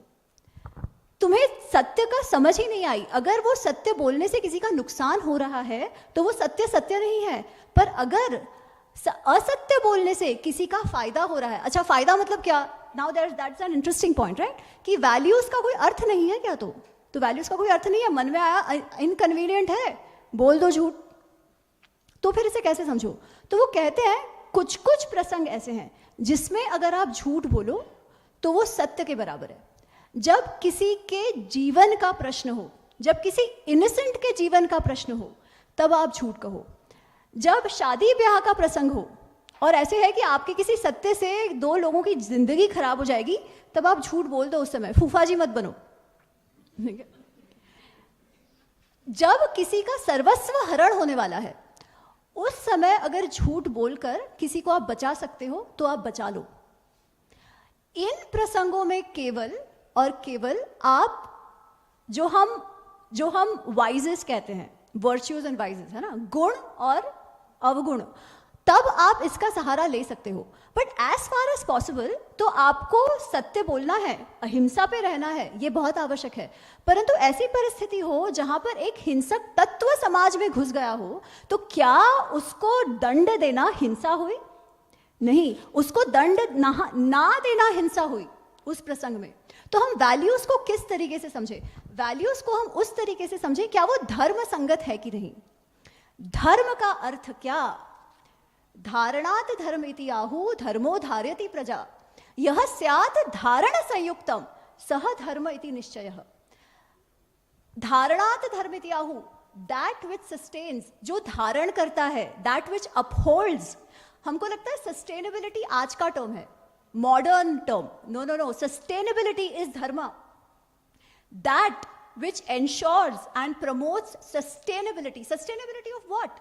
जिस समाज का आप एक पात्र हैं, जिस सिस्टम का आप पात्र है, अगर उसकी सस्टेनेबिलिटी हो रही है तो वो धार्मिक है, अगर वो सस्टेनेबिलिटी नहीं हो रही है तो वो अधार्मिक है। फिर वैल्यूज को कैसे समझे? वो वैल्यूज जो सस्टेनेबल बनाते हैं समाज को, वो वैल्यूएबल हैं, वो वैल्यूज हैं। और वही वैल्यूज अगर प्रत्यक्ष हो जाए, ऐसे हो जाए कि उनके करने से नुकसान हो रहा है, तो वो उस कॉन्टेक्स्ट में अधार्मिक हो गए। और इसीलिए धर्म को कॉन्टेक्चुअली समझना अत्यंत आवश्यक है। सॉरी, मैंने बहुत समय ले लिया। That was brilliant, absolutely brilliant. तो अमी आपने, मैं 2 प्रश्न एक साथ पूछूंगी क्योंकि मैं समझ में नहीं आ रहा कि मैं कौन सा पहले और आगे करूं। तो आपने बात करी, जो मैं पूछना चाह रही थी कि कॉन्ट्रडिक्शंस जो आती हैं महाभारत में कैसे कुछ कुछ रिजॉल्व होती हैं। तो आपने एक उदाहरण दिया जब अर्जुन और युधिष्ठिर का संवाद इस प्रकार से हुआ। कुछ कॉन्ट्रडिक्शंस ऐसी भी हैं कि जो चल रही प्रथाएं हैं, जो चल रही कहानियां हैं, उनसे बिल्कुल पृथक रूप में प्रस्तुत होती हैं आपकी किताब में। उदाहरण के लिए मैं सावित्री सत्यवान का पढ़ रही थी, और क्योंकि मैं जैन ट्रेडिशन में पली बड़ी हूँ, तो मुझे इस सबसे पहला वाक़या शादी के बाद हुआ, जब मैंने ये जो पॉपुलर ट्रेडिशंस हैं उनके, तो इनको आप कैसे समझाएंगे हम रीडर्स को। और दूसरा प्रश्न साथ में लगा हुआ है कि आपने अहिंसा की बात करी। अहिंसा में एक मैंने बहुत अच्छा एक संदर्भ देखा, जब जन्मजय सर्प यज्ञ में बीच में आते हैं और वो अकोमोडेशन की बात करते हैं, सर्पों को बचाते हैं, उनके राजा को बचाते हैं। तो निश्चित रूप से उस समय जब इतना नरसंहार और आपस में मारपीट मारकाट थी, उस समय भी अकोमोडेशन की वैल्यूज़ थी जो आज की तारीख में भी बहुत प्रासंगिक हैं हमारे लिए। कुछ उसके बारे में भी कहिएगा। तो मैं दूसरे वाले से शुरू करती हूँ, because I think that's related to जो इसके पहले मैंने कहा है ना। तो अहिंसा की बात करते हैं। अहिंसा गुण है या अवगुण है, क्या मानेंगे सब लोग? होना चाहिए, नॉन वायलेंस होना चाहिए, नहीं होना चाहिए? ऑफ कोर्स होना चाहिए। नॉन वायलेंस नहीं होगा as a part of your society, तो क्या होगा? मात्स्य न्याय। बड़ी मछली जो है वो छोटी मछली को हमेशा खा जाएगी, इससे आपको बचना है, ठीक है? तो इसीलिए अहिंसा, नहीं तो लोग किसी को भी मार देंगे, मुझे कोई पसंद नहीं आया, जाके मार दिया, खत्म, है ना? तो अहिंसा तो गुण है ही है। परंतु अगर ऐसी बड़ी मछली है जो छोटी मछलियों को खाए जा रही है, तो क्या वो बड़े मछली को आप मारोगे या नहीं मारोगे? उसको नहीं मारने से धर्म बचेगा या धर्म का नुकसान होगा? तो उस समय तो आपको मारना पड़ेगा, आपको हिंसा करनी पड़ेगी, राइट? तो अकोमोडेशन तो आवश्यक है, तो ही एक समाज चल पाएगा। परंतु इन द केसेस जहां पर ऐसे तत्व समाज में घुस जाते हैं जो समाज की शांति को भंग करते हैं, जो समाज में हिंसा लाते हैं, इनको तो आपको हिंसा के द्वारा दंड देकर या जैसे भी हटाना ही पड़ेगा ना। अगर वो ना करो तो एक राजा के अगर संदर्भ में देखा जाए, अगर वो राजा वैसा नहीं करेगा तो वो हिंसा करेगा, क्योंकि वो समाज का, धर्म का नुकसान कर रहा है। So this is how I would think about the contradictions in that case, right? पर अकोमोडेशन तो है ही। इसलिए आप देखो, जब भी धर्म का डेफिनेशन जब दिया जाता है, तब हमेशा कहा जाता है सत्य, अहिंसा, अस्तेय, ये सब तो है ही, और ये सब गुण आवश्यक है, हमें सबको हमारे जीवन में उतारने की आवश्यकता है ही है, ठीक है? जो दूसरी आपने कही कि प्रथाएं, तो महाभारत अगर आप देखो ना, या कोई भी शास्त्र फॉर दैट मैटर, हमारे कोई भी शास्त्र है, उनमें एक चीज है कि समय के साथ कुछ कुछ जो ट्रेडिशंस है वो बदलते जाते हैं, but it is not just समय, right? It is technology also. The roles which we inherently play change. Now एक जमाने में टेक्नोलॉजी ऐसी थी and there was a clear demarcation of labour, कि घर का जो काम है, बच्चों को संभालने का काम है, वो स्त्रियां करेंगी, बाहर का जो काम है वो पुरुष करेंगे। अच्छा, उस जमाने में कोई ऐसी ऑफिसेस तो थे नहीं कि कंप्यूटर के सामने बैठ के काम करना था। जो बाहर पुरुष जाके काम करते थे, वो लोग हार्डकोर लेबर का काम करते थे। जो घर का काम था वो भी कोई आसान नहीं था। ऐसा तो नहीं था घर पे वॉशिंग मशीन आ गई थी, है ना? तो कपड़े धुले जाते थे, दूर दूर से पानी लिया जाता था। So there was a clear demarcation in terms of labour itself. परंतु उसका अर्थ क्या लड़कियां या स्त्रियां थी वो एम्पावर्ड नहीं थी? क्योंकि अगेन हमें लगता है कि एम्पावरमेंट जो है वो आज का गुण है। एम्पावरमेंट का अर्थ क्या? आपने सावित्री और सत्यवान की बात कही, ठीक है? शकुंतला का प्रसंग आता है, द्रौपदी। एक्चुअली आप रामायण या महाभारत के विषय में एक मान्यता है कि उसमें जो स्त्रियां हैं उनको दबाया गया है। आप अगर एक्चुअल रामायण महाभारत पढ़ेंगे ना, तो आपको लगेगा कि स्त्रियां जैसी जुस्से वाली स्त्रियां उस जमाने में थी, वो शायद हम आज भी नहीं है। फिर आप किसी का भी ये ले लो, जैसे सावित्री और सत्यवान की उन्होंने बात कही, ठीक है? क्या सावित्री ऑफिस जाती थी एसी रूम में बैठ के काम करने? नहीं। पर सावित्री जब बड़ी हुई तो कितने सारे उसके लिए प्रपोजल्स आए, उसे कोई लड़का पसंद नहीं आया, ठीक है, और लड़कों के भी कुछ ये नहीं हुआ। फिर उसके पापा ने कहा तुम जाके स्वयं ढूंढ लो। वो स्वयं गई अलग अलग देशों में अलग अलग युवराजों को देखते हुए, फाइनली शी सेड नहीं मुझे सत्यवान पसंद है तो मैं सत्यवान से ही शादी करूंगी। जबकि उसे कहा गया कि सत्यवान का जीवन केवल 1 वर्ष का है, फिर भी वो कहती है नहीं मैं शादी करूंगी तो इसी से करूंगी। और फिर सावित्री ने यम के साथ, धर्म के साथ वाद विवाद कर कर सत्यवान को वापस जीवित किया। तो क्या वो पतिव्रता थी? हाँ। अब आज के दुनिया में ऐसे हो गया कि हम पतिव्रता की बात करें तो ऐसे लगता है कि गाली दे रहे हैं, है ना, पर वो वैसा नहीं है। Empowerment is that you have agency, आपको निर्णय करने का अधिकार है, आपका कोई भी चॉइस हो, आपको निर्णय करने का अधिकार है, वो सावित्री में था। कनेक्टेड टू दैट मैं शकुंतला का प्रसंग लेती हूँ, ठीक है, क्योंकि शकुंतला का इतना सुंदर कैरेक्टर है। हमने अभिज्ञान शाकुंतलम सुना है, कालिदास की एक बहुत ही सुंदर कृति है, पर उन्होंने ये महाभारत से ली है। और उन्होंने क्या किया है, क्योंकि कालिदास नाट्य लिख रहे थे, तो उन्होंने प्रेम रस, विरह रस, इसको लेकर इस कथा को वापस लिखा है। रीटेलिंग जो हम कहते हैं, रीटेलिंग आज की बात नहीं है, रीटेलिंग तब से होते आ रहा है। अभिज्ञान शाकुंतलम की जो शकुंतला है वो बहुत ही विरह रस में है, प्रेम रस में है, उसके साथ अगर अन्याय हो रहा है तो वो बेचारी सी हमें लगती है। पर वही शकुंतला जो एक्चुअल महाभारत, व्यास रचित महाभारत की है, वो अपना सारा दायित्व एक तो निभाती है एज अ मदर। सबसे पहले तो वो शादी कैसे होती है, जब दुष्यंत है वो वन में आते हैं और वो शकुंतला को देखते हैं और प्यार में पड़ जाते हैं। शकुंतला को भी वो बहुत पसंद आते हैं, तो दुष्यंत कहते हैं मुझसे शादी कर लो। शकुंतला कहती है अरे ऐसे कैसे शादी कर लूँ, मेरे पापा का परमिशन नहीं लिया मैंने। तो दुष्यंत कहते हैं विवाह नाम गंधर्व विवाह श्रेष्ठतम। गंधर्व विवाह आज के अगर हम भाषा में कहें तो लव मैरिज है। तो कहते हैं कि शादियों में जो लव मैरिज है वो तो बेस्ट है, तुम मुझसे शादी करो। गंधर्वेण विवाहेन मम आही, मेरे पास आओ, हम लव मैरिज कर लेते हैं इन अ वे, ठीक है। और उसे लगता है हाँ ठीक है चलो कर लेते हैं, क्योंकि क्षत्रियों के लिए तो वो अलाउड था, तो वो लव मैरिज कर लेते हैं। दुष्यंत कहता है मैं जाता हूँ मेरे राज्य और लेकर आता हूँ, फिर तुम्हें लेने के लिए मैं लोगों को भेजता हूँ। दुष्यंत चले जाते हैं, भूल जाते हैं।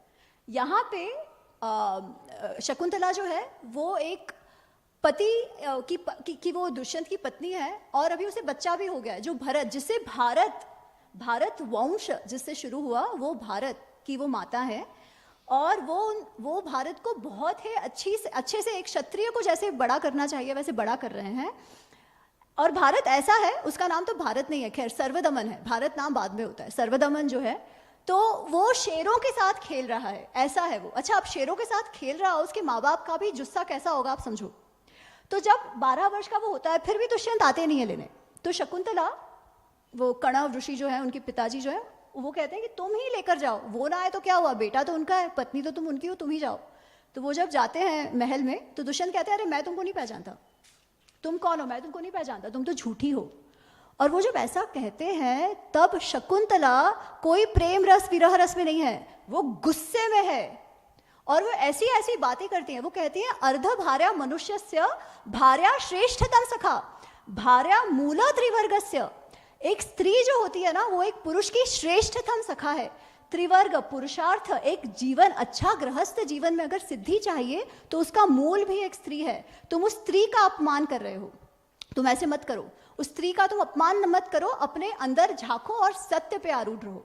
फिर भी शुरुआत में तो वो नहीं मानते, ठीक है। दुष्यंत कहते हैं अरे तुम कौन, मैं तो सुना है तुम्हारी तो माता तो वो मेनका है, तुम्हारा तो कोई बैकग्राउंड ही अच्छा नहीं है। और तभी सत्यवती कहती है अरे तुम क्या हो, तुम तो वैसे हो कि जैसे वो सुअर होते हैं ना, जो अच्छी बातों में भी केवल वो कचरे की तरफ जाते हैं। तुम मेरी अच्छी चीजों से भी तुम बुराई निकाल रहे हो, तुम तो उसके जैसे हो। तुम्हारा और मेरा तो कोई कंपैरिजन ही नहीं है, मेरी माता तो डिवाइन थी, अप्सरा थी, तुम कौन हो, तुम तो मनुष्य के हो। इस तरीके का उनका इंटरेक्शन है। She fights for her right, she asserts her right. फिर भी जब दुष्यंत नहीं मानते तो वो कहती है ठीक है, तुम्हारे जैसे झूठे के साथ तो मुझे ही नहीं रहना, और तुम भले मेरे बच्चे को एक्सेप्ट करो या ना करो, मैं तुमको ये विश्वास दिलाती हूँ कि मेरा जो बेटा है ना, तुम लो या ना लो, फिर भी वो 100 यज्ञ करेगा, चक्रवर्ती बनेगा।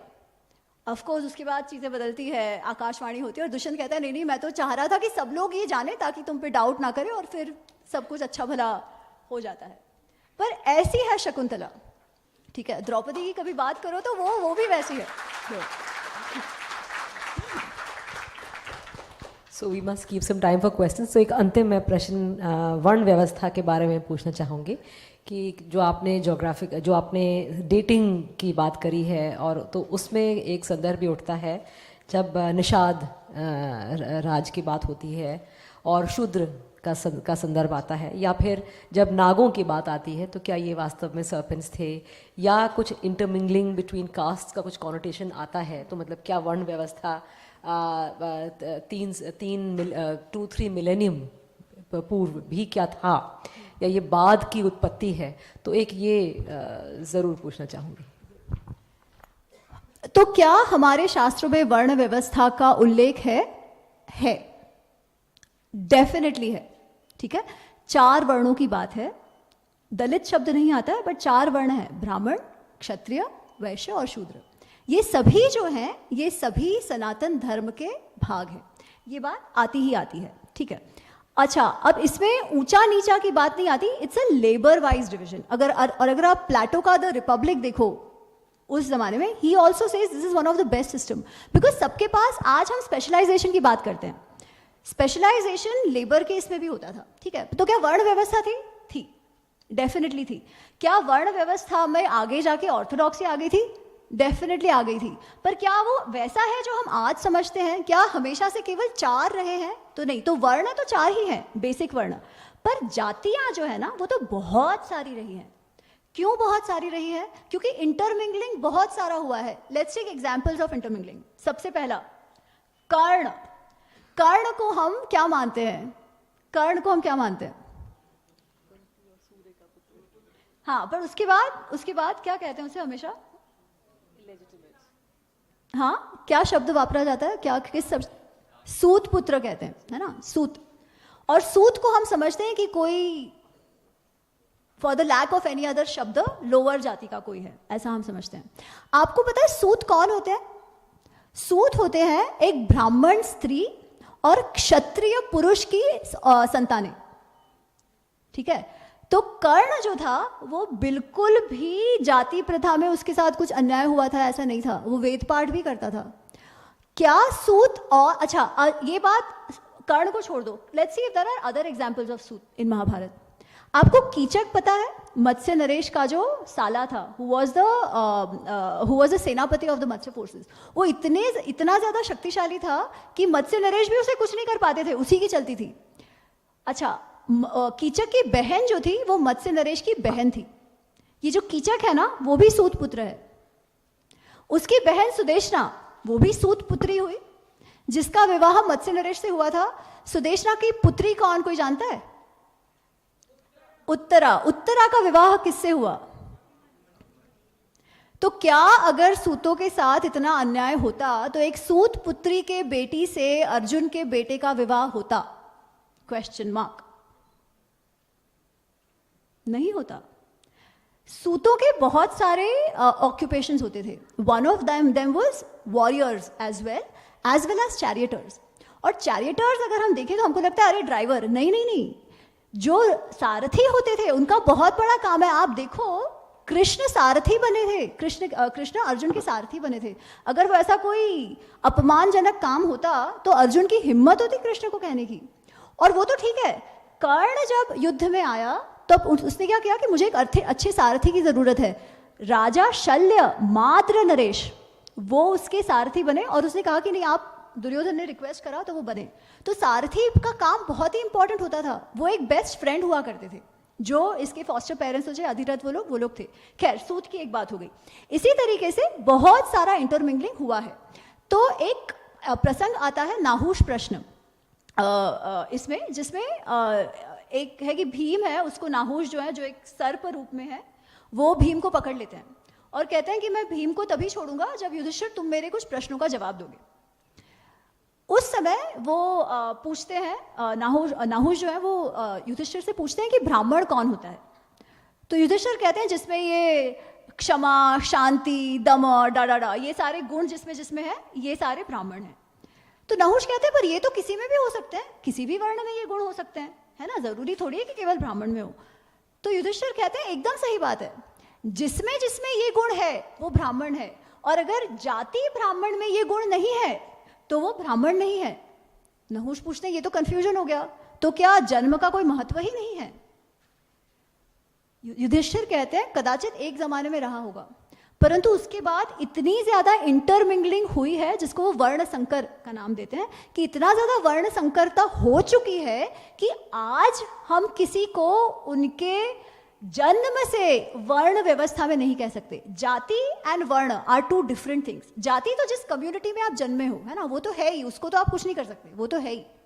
पर क्या जाति जो वर्ण और जाति एक है? नहीं. It might have been at one point but not later. After that, because of intermingling, it had changed. ठीक है. अच्छा, दूसरा एपिसोड यक्ष प्रश्न में भी वापस आता है कि आप ब्राह्मण को कैसे समझो? जो वेद पाठ करता है, जो यज्ञ करता है, जो स्वाध्याय करता है, क्या वो ब्राह्मण है? तो युधिष्ठिर कहते हैं नहीं, वृत्तम एव, केवल अपने एक्शंस में जो ब्राह्मणों के गुण दिखाता है वही और वही केवल ब्राह्मण है. स्वाध्याय से, यज्ञ से, पूजा पाठ से कोई ब्राह्मण नहीं बनता. वृत्तम एव, अपनी वृत्ति से ही उसका वर्ण जो है वो निश्चित होता है. ऐसा युधिष्ठिर ने कहा है. Ma'am, I apologize for the interruption, but with your due permission, I would like to open the floor for audiences to ask any questions if they have. Please pass on the mic to the gentleman in the front row.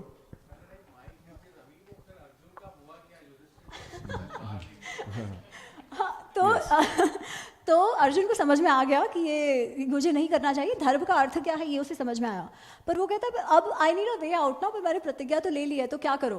तो कृष्ण कहते हैं कि रुको, I will give you a solution. वो कहते हैं कि आपसे बड़े कोई हो, उसको अगर आप तू तू करके बोलो ना, तो उसके लिए वो वैसे ही हत्या जैसा हो गया. उसका आप इंसल्ट करो. जो श्रेष्ठ हो आपसे उम्र में और वृत्ति में, जो आपसे श्रेष्ठ हो, उसका अगर आप अपमान करो तो वो उसके हत्या के बराबर हो गया. तो तुम हमेशा उनको भगवान आप कहते हो, आपकी बजाय उनको त्वम कह दो, तू कह दो, और उनको गालियां दे दो थोड़ी, मतलब इंसल्ट कर दो उनका थोड़ा, तो वो हत्या बराबर हो जाएगा. फिर Arjun goes on a rant. He says अरे आप मुझे ऐसे ऐसे बुरा भला कह रहे हो, पर आपके लिए ही हम सब कर रहे हैं, है ना. आपके लिए हमने यज्ञ करवाए इतने सारे, आपके, क्योंकि आप इंद्रप्रस्थ के राजा बने रहे, इसलिए हम सब लड़ाई कर रहे हैं यहाँ पर, और आप हो कि हम ही को गाली दे रहे हो. ठीक है. तो ये जब होता है, फिर ये कहने के बाद अर्जुन बहुत ही ज्यादा दुखी हो जाता है कि उसने उसके भाई को क्या कह दिया. ठीक है. तो कृष्ण कहते हैं तुम उनको बोलकर इतना दुखी हो रहे हो, सोचो अगर मार देते वो इम्पल्स में तो क्या होता. तो वो कहता है पर अब तो मुझे आत्महत्या करनी पड़ेगी, क्योंकि अब मैं कहाँ जाऊं कि मैंने मेरे भाई को ऐसा कह दिया. तो वो कहते हैं कि वो मनुष्य जो अपनी बोस्टिंग या ब्रैगिंग करे ना, वो अपने आप की हत्या करने के बराबर है. तो तुम अपनी बढ़ाई कर दो. तो अर्जुन जो है वो अपनी बढ़ाई कर देता है. But you know it's psychological, right. आप कैसे किसी के मन से ये जो भावना है, एक तो वो वेंट आउट हो गया, सबके मन में तो थी ये बात कहीं कहीं, है ना. तो कृष्ण ने वो सब बाहर लाई पहले तो. सो I wish all conflicts were resolved by just tu me and done. Right. Yes. Please go ahead with your question. मैं आपको शुभकामनाएं. जो हम सब Please introduce yourself. मैं अनुराग द्वारी. हम सब ने जो महाभारत टेलीविज़न पर देखी, हमको पता है कि राही मासूम रज़ा ने पटकथा लिखी थी उसकी. और जब मैं आपकी किताब का जो कवर पेज है, वहाँ पर बहुत बोल्ड तरीके से लिखा गया है अ वेल नोन हिस्ट्री. और जब भी हम रामायण या महाभारत की बात करते हैं तो एक बातचीत हमारे देश में हमेशा कहा जाता है कि ये महाकाव्य हैं. चूँकि आप इनको इतिहास का दर्जा दे रही हैं, तो आपने जो भी इतने दिनों में पढ़ा या रिसर्च किया, तो आप क्या पाती हैं, महाकाव्य हैं या वाकई इतिहास है? बहुत अच्छा प्रश्न. इंडिक नॉलेज सिस्टम की आप बात करें, और इनफैक्ट कल रात को ही हम बात कर रहे थे राघव जी के साथ. इंडिक नॉलेज सिस्टम का एक बहुत ही अच्छा क्लासिफिकेशन इतने वर्षों से चला आ रहा है. अगर आप पाणिनि का महाभाष्य देखें या चाणक्य का अर्थशास्त्र देखें, उसमें इतिहास, पुराण, ये सबका उल्लेख आता है. ये श्रुति स्मृति ये सब तो आप जानते हो कि श्रुति है उसमें वेद उपनिषद आते हैं, स्मृति है उसमें धर्मशास्त्र आते हैं, वेदांग आते हैं, पुराण आते हैं, ये सारा कुछ आता है. दर्शन आते हैं, दर्शन से रिलेटेड जो टेक्स्ट हैं वो सारी उसमें आती है. फिर उसमें इतिहास की एक कैटेगरी है.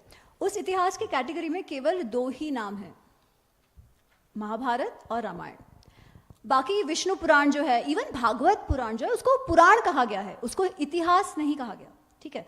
तो ये इतिहास का क्लासिफिकेशन हमें शास्त्रों में ही मिलता है कि ये जो 2 पुस्तकें हैं उनको इतिहास कहा गया है. अब काव्य क्यों है? तो क्या वो काव्य नहीं है? नहीं, काव्य है। काव्य इसलिए है क्योंकि वो काव्य के अनुष्ठुप छंद में लिखा गया है, वो लिखा गया है काव्य फॉर्मेट में। इनफैक्ट आप हमारे बहुत सारे जो शास्त्र देखें तो वो लिखे काव्य फॉर्मेट में जाते थे। क्यों? क्योंकि ओरल ट्रेडिशन होता था, लिखना नहीं होता था, है ना। ओरल ट्रेडिशन में जब अगर आप एक छंद के हिसाब से लिखते हो तो वो ज़्यादा इजीली प्रोपोगेट कर सकते हो, एक। सेकेंड, उसमें त्रुटियां होने की संभावना थोड़ी सी कम हो जाती है, क्योंकि अगर कोई एडिशन सब्ट्रैक्शन कर भी रहा है उनको वो छंद को मेंटेन करना पड़ेगा। So this is how they said a lot of this in काव्य फॉर्मेट। तो वो काव्य भी है, रामायण आदि काव्य भी है, बट रामायण इतिहास भी है। अब ये प्रश्न आ ही गया है तो मैं और एक सेकंड लेके इतिहास का अर्थ बताती हूँ। इतिहास, सो इट वॉज, ऐसा हुआ है, ठीक है। तो क्या इतिहास और हिस्ट्री एग्जैक्टली सेम है? नहीं। इतिहास मतलब पहले हुआ है, ये बात तो निश्चित, पर इतिहास जिस तरीके से हमारे यहाँ लिखा जाता था उसके बहुत सारे उपयोग होते थे, केवल और केवल डॉक्यूमेंटेशन नहीं होता था। तो इतिहास का डेफिनेशन जो हमें मिलता है वो है धर्म अर्थ काम मोक्षाणाम उपदेशम समन्वितम पूर्ववृत्तम कथायुक्तम इतिहासम प्रचक्षते। पूर्ववृत्तम, जो पहले हुआ है, 100% पहले हुआ है, this is the definition told to us, ठीक है।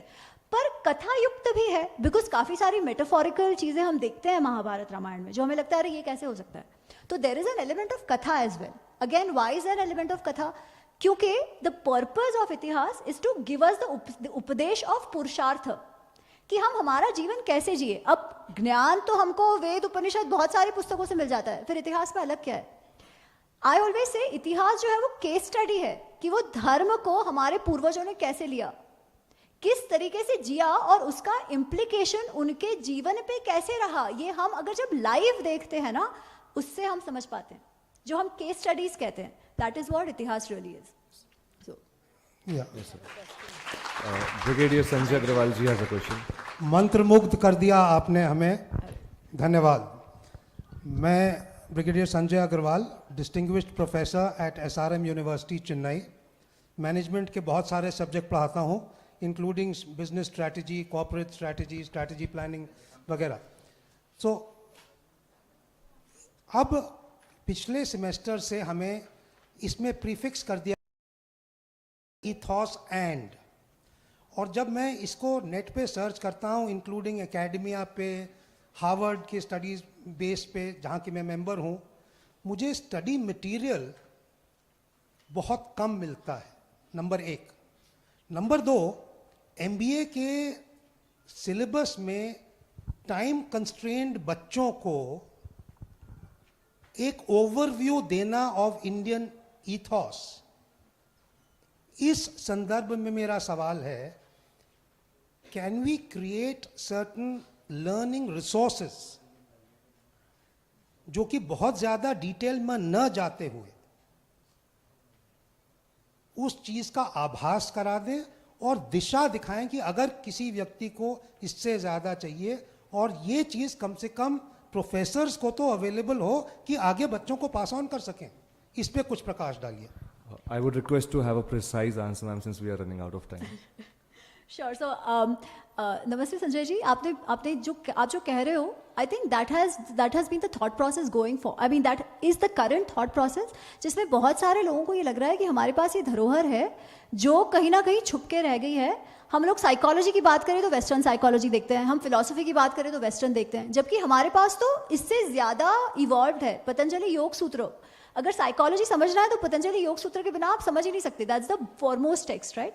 तो आई थिंक इस पे काम चल रहा है। जैसे Indic knowledge system of government का भी एक प्रोजेक्ट है। So I am hoping some of that comes out, but I would also say कि आप जितने भी प्रोफेसर्स, माता पिता जो भी हैं, थोड़ा सा अपना जो है वो पढ़कर समझाते जाइए बच्चों को। अगर उनमें जैसे इंटरेस्ट आता जाएगा ना, अभी हमें और कुछ नहीं करना पड़ेगा, वो स्वयं ही देख लेंगे। क्योंकि नॉन इंग्लिश में काफ़ी सारा मटेरियल अवेलेबल अब आज भी है। तो it's just about getting that, maybe translating it और something. But Indic knowledge system पे प्रोग्राम्स तो शुरू हो गए हैं, and you will see a lot of schools as well, schools as in study centres whatever, जिन सब में इंडिक नॉलेज सिस्टम का आजकल सेंटर्स होते हैं। नमो नमः महोदया। नमो सर्वज्ञ नमः। नमो नमः। मेरा नाम वेदिका शर्मा है, मैं क्लास 10वीं की छात्रा हूँ। हम सब संस्कृत विद्यालय गार्गिस से आए हैं। आपसे मिलकर हमें बहुत अच्छा लगा, आपकी पुस्तक के बारे में जान के भी हमें बहुत अच्छा लगा। मैम आपसे हमारा एक प्रश्न है, हमें संस्कृत में कौन सी कहानी ज़्यादा पढ़नी चाहिए जिससे हमारा नॉलेज बढ़े और हमें अच्छा लगे? अरे आप सबको मिलकर तो बहुत ही अच्छा लगा। काश मैं जब आपके जितनी होती तो इतना ध्यान से संस्कृत पढ़ पाती। आई थिंक संस्कृत एक ऐसी भाषा है जो सीख लेने से ना आपके लिए सब कुछ खुला हो गया है। आप अगर व्याकरण पढ़ना चाहो, आप अगर इतिहास पढ़ना चाहो, आप अगर दर्शन पढ़ना चाहो, आप अगर साइकोलॉजी पढ़ना चाहो, मुझे नहीं लगता कि आज ऐसा कोई भी फील्ड होगा जिसमें हमारे पास शास्त्रों से कुछ ना कुछ उल्लेख नहीं मिलेगा। तो वो आपके रुचि के हिसाब से है।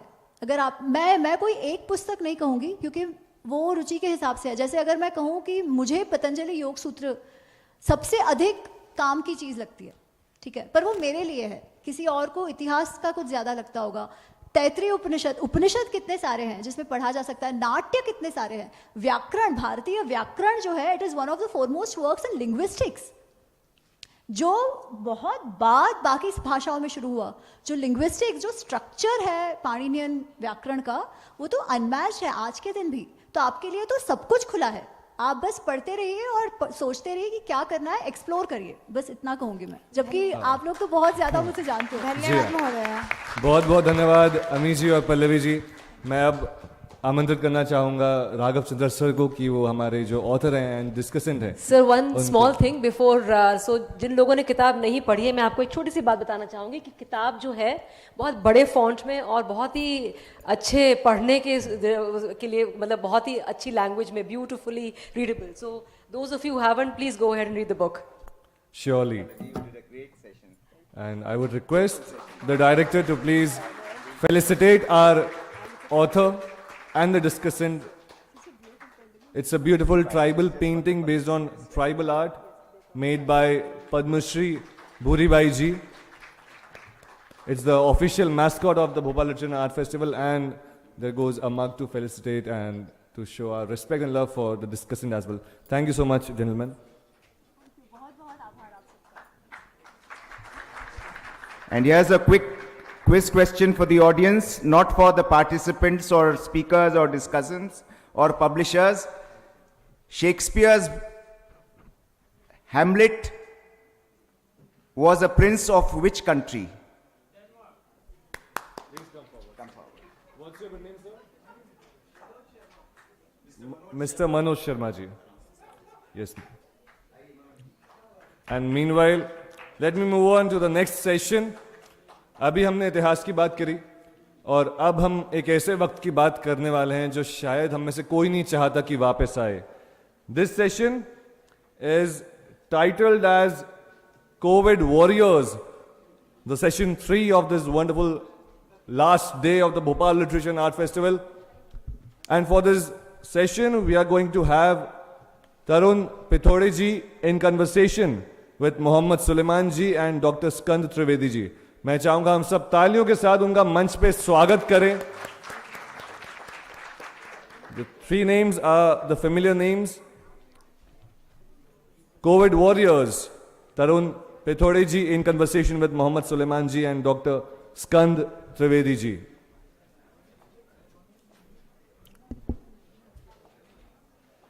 I request everyone to please be settled down. About the author, Tarun Kumar Pithodeji is an officer of the Indian Administrative Services and has worked in different capacities such as Assistant Collector Ujjain, SDM Dabra, CEO Zilla Panchayat Khandwa, AMD Urja Vikas Nigam, Project Director State-Wide Area Network and Director Professional of the Examination Board, and he has also served as the Collector in Rajgarh, Sihor, Baitul and Bhopal. Probably why he's a familiar face for the people of Bhopal. His book includes I Am Possible, Happiness, a New Model of Human Behavior, टूटते रिश्ते दरकते घर, and जिस book के ऊपर आज हम सब बातचीत करने के लिए यहाँ मौजूद हैं, the battle against Covid, diary of a bureaucrat. In his book, Tarunji recounts his experiences and struggles and those of his colleagues in different states while managing the crisis, especially during the first and second waves. As the discussion for the session, we are delighted to have Mohammad Suleimanji. He is one of the most IAS officers of Madhya Pradesh and belongs to the 1989 batch. He had obtained a master's degree with distinction in civil engineering from Aligarh Muslim University. Apart from being the additional chief secretary of Madhya Pradesh, he has held the post of managing director, MPRDC, principal secretary, energy, commerce and industry, and PWD, and more. His services during the COVID times have been exemplary and commendable. Moving on to our second discussion for the day, we are delighted to have Dr. Skanda Trivediji. He passed his MBBS and MD in General Medicine with gold medal from Mahatma Gandhi Institute of Medical Sciences. Subsequent to that, he passed his doctorate of medicine cardiology from prestigious Christian Medical College at Vellore, Tamil Nadu, with the university gold medal yet again. He was one of the founder faculties for establishing Bhopal Memorial Hospital and Research Center. Gentlemen, I would request you to please unfold the conversation. Please give a big round of applause, everyone.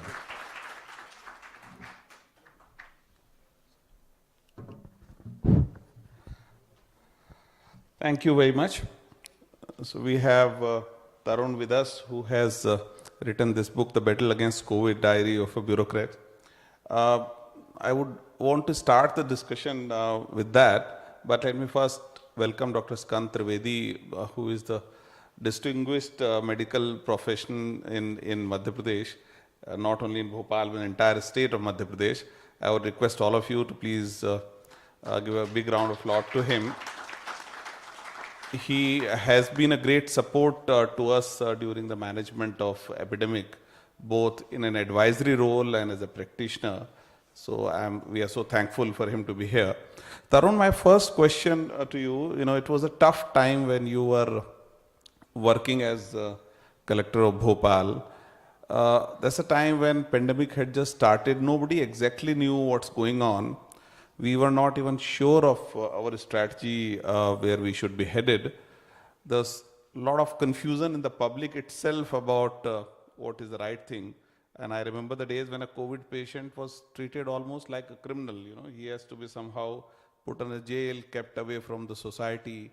And, he was never treated as a patient, but more of as a criminal. So that was the time when it was not only a medical challenge, but also a management challenge for the government as such. And still you could keep your thoughts together and could write a book.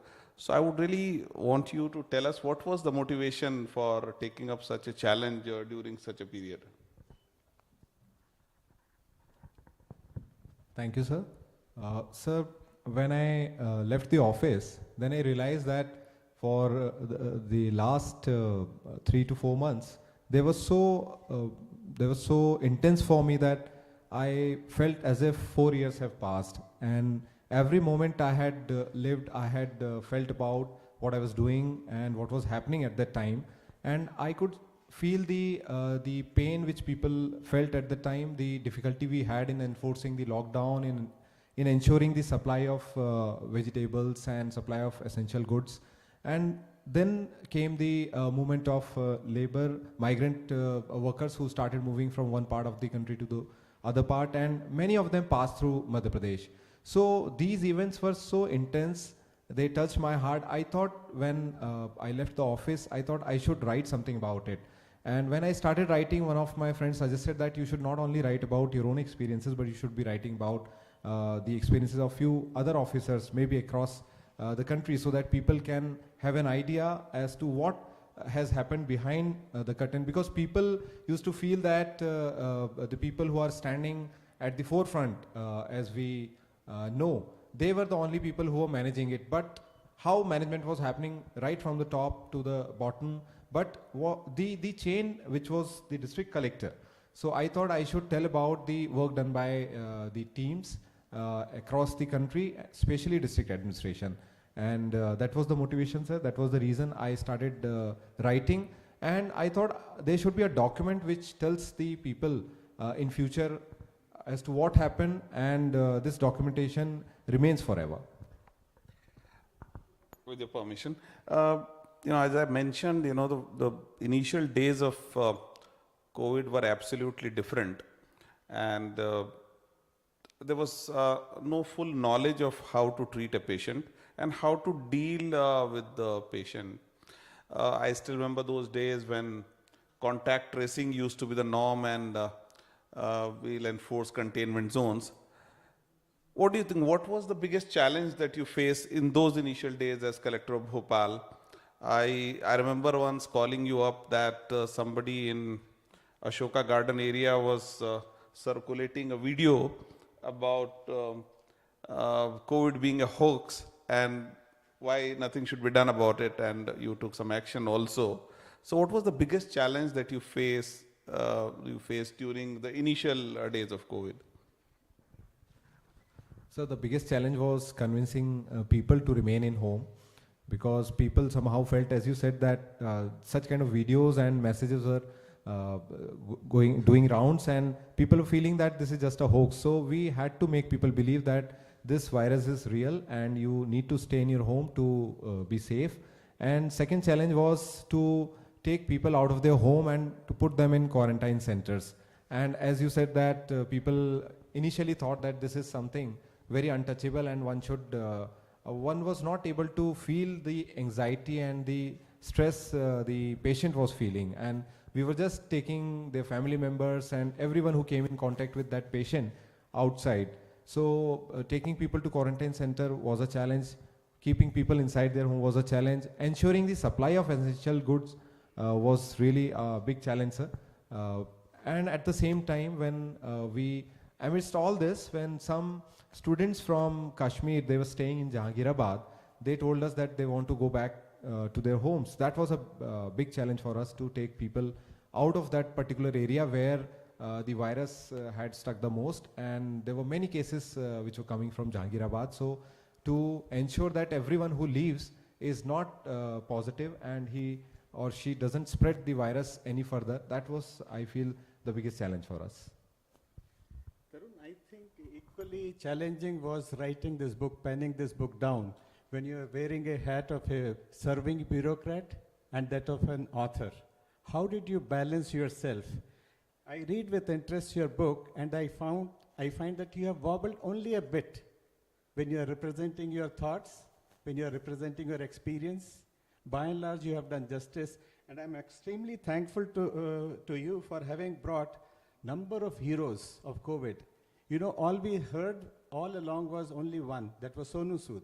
But you brought in hundreds of Sonu Soods. I mean, it's exemplary. Your book is great. I advise everybody to go through it, because otherwise many heroes would have remained unsung. So we would love to know, how did you balance this?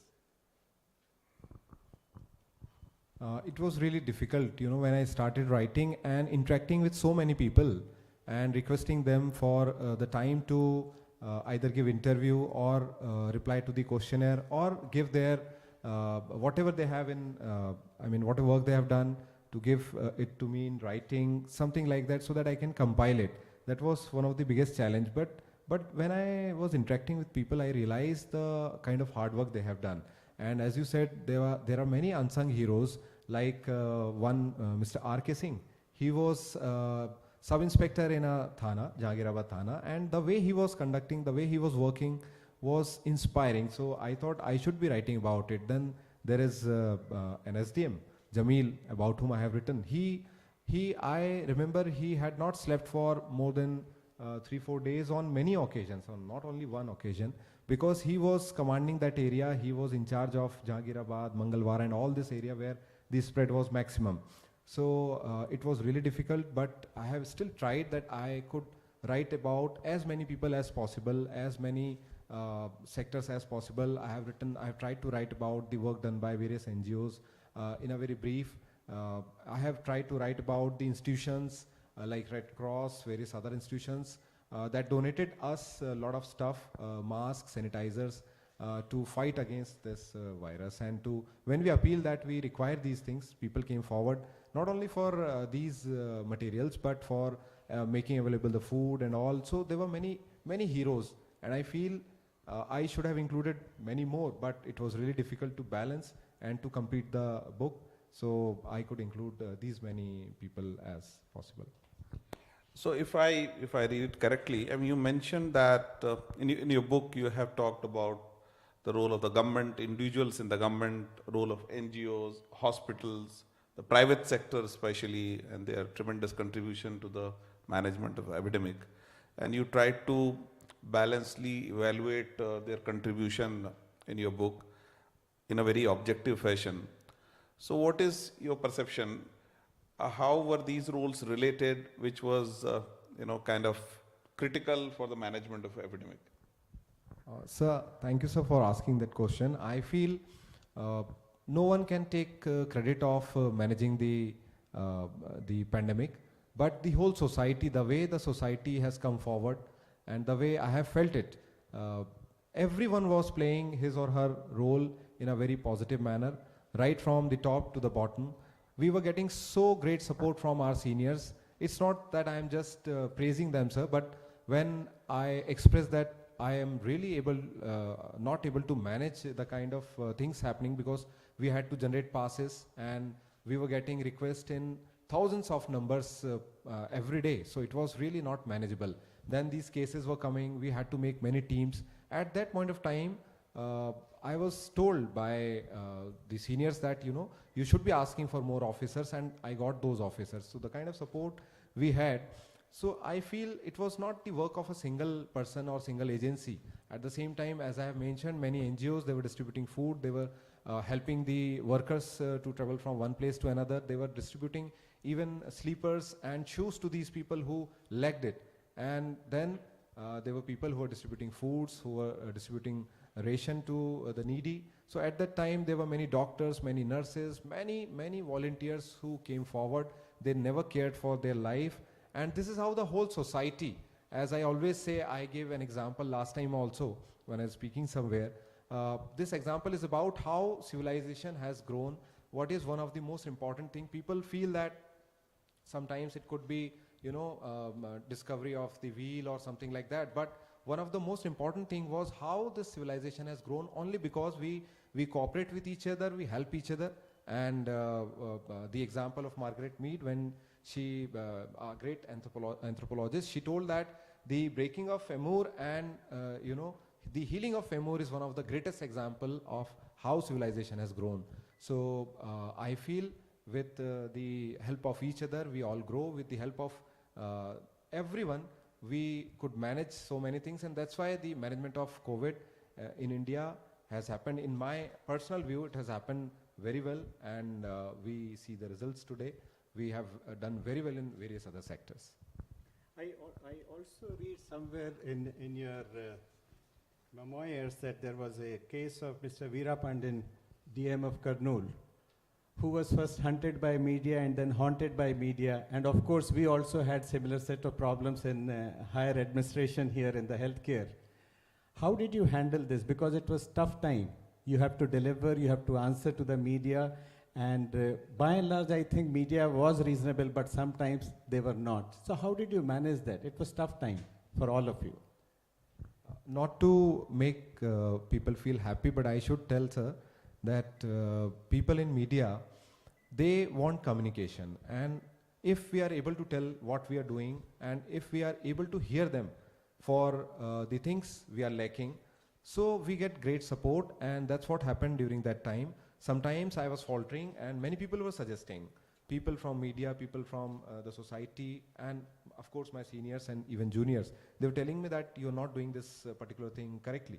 So we listened, we always communicated to them, and I feel that was one of the reasons that they were supporting us. And I never said that if you have criticized me, if you have said something which I may not like, but I never said that you should not be asking that, or you should be controlling these things. So I feel that was the reason that we could really sail through, and we could help the society together rather than being an individual. Sir, I'm sure you also faced them.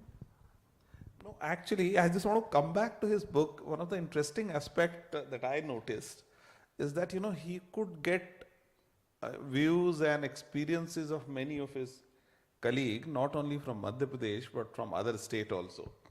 And knowing how the civil service work, I really find it pretty challenging that anybody would want to, contribute in an individual's venture. People would want their own pound of flesh. So I really want to know what was the strategy that you followed that others could willingly contribute to your effort and share their experiences, and you could put them in the form of a book. Sir, when I expressed this, sir, I told my friends that there would be 5-6 contributors, and eventually when I talked to people, I realized that maybe some of them would be able to give their contribution, some of them would be able to give time for me to interview them, but maybe some might not. So I started interacting with more and more people, and I realized some of them were really forthcoming. They said, yes, we want you to include this, and that way some small, sometimes some misunderstandings were also there. Some people were feeling that we all together are writing this book and all. But by and large, everyone felt very happy when I interacted with them, because it was a learning process also. I learned a lot from them, and it was not the time when I was writing the book. It was the time when I was really suffering while performing my duties, that I interacted with many of these friends, and they were telling me very good things, how to manage, and their ideas I implemented and I got success. So I told them, and they were very happy. Now when I have requested them that I want to bring the Hindi edition, so everyone has concurred, and they have said, yes, you just go ahead. And I feel, sir, but it was really a great thing that I could bring out experiences of so many people, because I feel this will help many other people who want to understand what happened behind the scene. So it would help them. Let me respond to your question with Abhilashji sitting there and staring about the issue of media.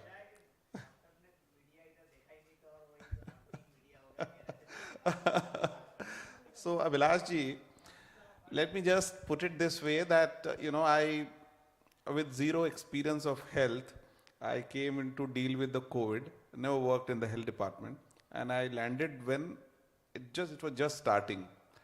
I must have had at least 500 meetings in the last 2 years relating to COVID with the Chief Minister.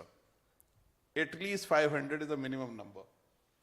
And our Chief Minister, in every meeting he would want a PPT, a PowerPoint presentation about how things are, status, approach and everything. Gradually it got standardized into about 42 slide presentation that I had to make every day for almost 7 months, update data and everything. So the strategy to deal with the media evolved from that. First time in Madhya Pradesh, my interaction with media was a PPT driven intervention. I would simply call up my great friend Sadna Singh, who is no more here, the AIMS director, and ask him to sit with me, and we will get entire media there and make a PowerPoint presentation, giving them data after data after data. Beyond that, they will have absolutely no questions to be asked, because everything was upfront there. I think it did help a lot.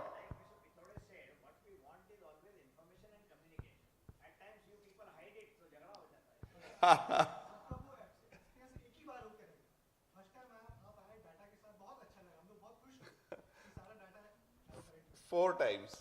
I did that 4 times, but then made a faux pas 4th time. And the faux pas was that I simply said this something called remdesivir is a useless drug, because this is what he had told me. So I said bluntly, it's a useless drug, please don't use it.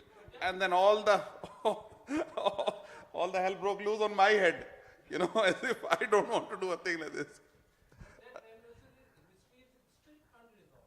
Well, not to take away from the topic under discussion, in Madhya Pradesh we had somebody from Gujarat came up with remdesivir, which was not proper. It was a farji, it was a kind of a pure water, so to say.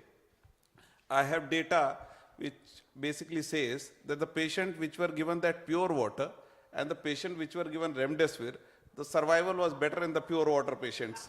So I stand in. Please. Tarun, in your book, I find something very interesting. It's about your friend from Gandhinagar writing about the plight of 450 migrant laborers who couldn't move anywhere. and he offered them shelter for a period of 1 month, not only shelter but food. I'm sure there must be many people in Bhopal or Madhya Pradesh also whom you would like to name, which probably have not mentioned in book. I don't want you to talk anything what is written in the book, otherwise people won't read it. There's one example in which I interacted with some of the alumni of my college, and I requested them to donate money, and just in a day they donated 3 lakh rupees.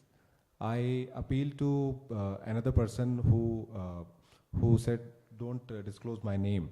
When we were making software, we were thinking that we may require some funds. So we asked him to donate in Red Cross Society. That person donated. We required some money for the people who were doing contact tracing, because these were the functionaries who were getting very less from us. They were doing this TB contact tracing. So they used to get hardly 5,000 rupees, but they had put everything for this pandemic, and they were taking all kind of risks. They were going and getting infected so many times. So we appealed, and the money came in Red Cross fund. And from Red Cross fund, we could give them some more money in the form of some honorarium or something. So this is how things work there. We appealed to many people to give ration. That also came. And we made these packets. This is very interesting when people were asking for a lot of ration and we did not have it. So when we appealed to few people, we got some packets, and these packets were distributed to various people's representative also, and it was distributed to people. So there was no fight, there was no complaint, and it was running very smooth because of it. I also see, I mean, there are some hardcore questions for the bureaucrat now. All these were soft, like a journalist or a bureaucrat, but now you have elaborated the plight of migrant workers. The scene reminded us of partition days. The only difference being, during the partition, no one was packed in tankers. But I believe during the COVID times, citizens were packed in a tanker and transported. What intrigues me is that instead of making arrangement for their safe transport, why did the administration was more interested in looking for their shelter and food? Probably arranging for a transport would have been much simpler. This is a journalist in me asking to a bureaucrat. Sir, I am sure you would also like to add, sir, because sir knows what has happened in Madhya Pradesh. I'll just tell story of a person who crossed the border in Madhya Pradesh, and he just wept. He said that video is there for people to see in YouTube, and anyone can watch that. This person wept and said, nowhere in the country has seen this kind of support which was established in Madhya Pradesh. And I really compliment the whole administration, the senior administration, the government of Madhya Pradesh, because we had done so much to transport people from one place to another. I remember there were so many trains which were running from Gujarat to Madhya Pradesh to Bhopal. In fact, to the extent that at one point of time, I had to request my senior that, sir, please give this train to Vidisha, because we are not able to handle these many trains. We had used more than 1,000 buses to transport these people from one place to another. There were many workers from Dindori, from Umaria, from Balaghat, Sivni. They all came here. They got deboarded in Habibganj or Bhopal, and they were transported from here to other place. And it's not only the transport, but they were given food, they were given shelter if they came in night, and they were then sent in the morning. So proper care and proper support was given to them, and that's why people were very happy when it comes to helping the migrant workers in Madhya Pradesh. And it's not only the government's effort, but private people came forward. As I said, when we requested people, they donated new shoes, new chappals for these people who did not have it. I've been asked by the organizers to open the talk for discussions from the audience, but before I do that, I would like to quote, and afterwards Tarun writes beautifully and summarizes the essence of COVID pandemic in 4 lines. That brings out journalist in him or author in him. And I would like him to elaborate a little bit more before we go to the audience. And it reads, nature is sending alarming signals with alarming regularity, and we are running out of time to heed to signals. Now is the time to come to terms with nature, otherwise things will be irreparable. I think this concludes most of the thing about COVID or and many more COVIDs to come. So I would like you to elaborate on that. After this, we'll open the hall for discussion. Sir, I would thank you for this question. I also request that after I say something, I would also ask few questions to both of you, because I have something in my mind also.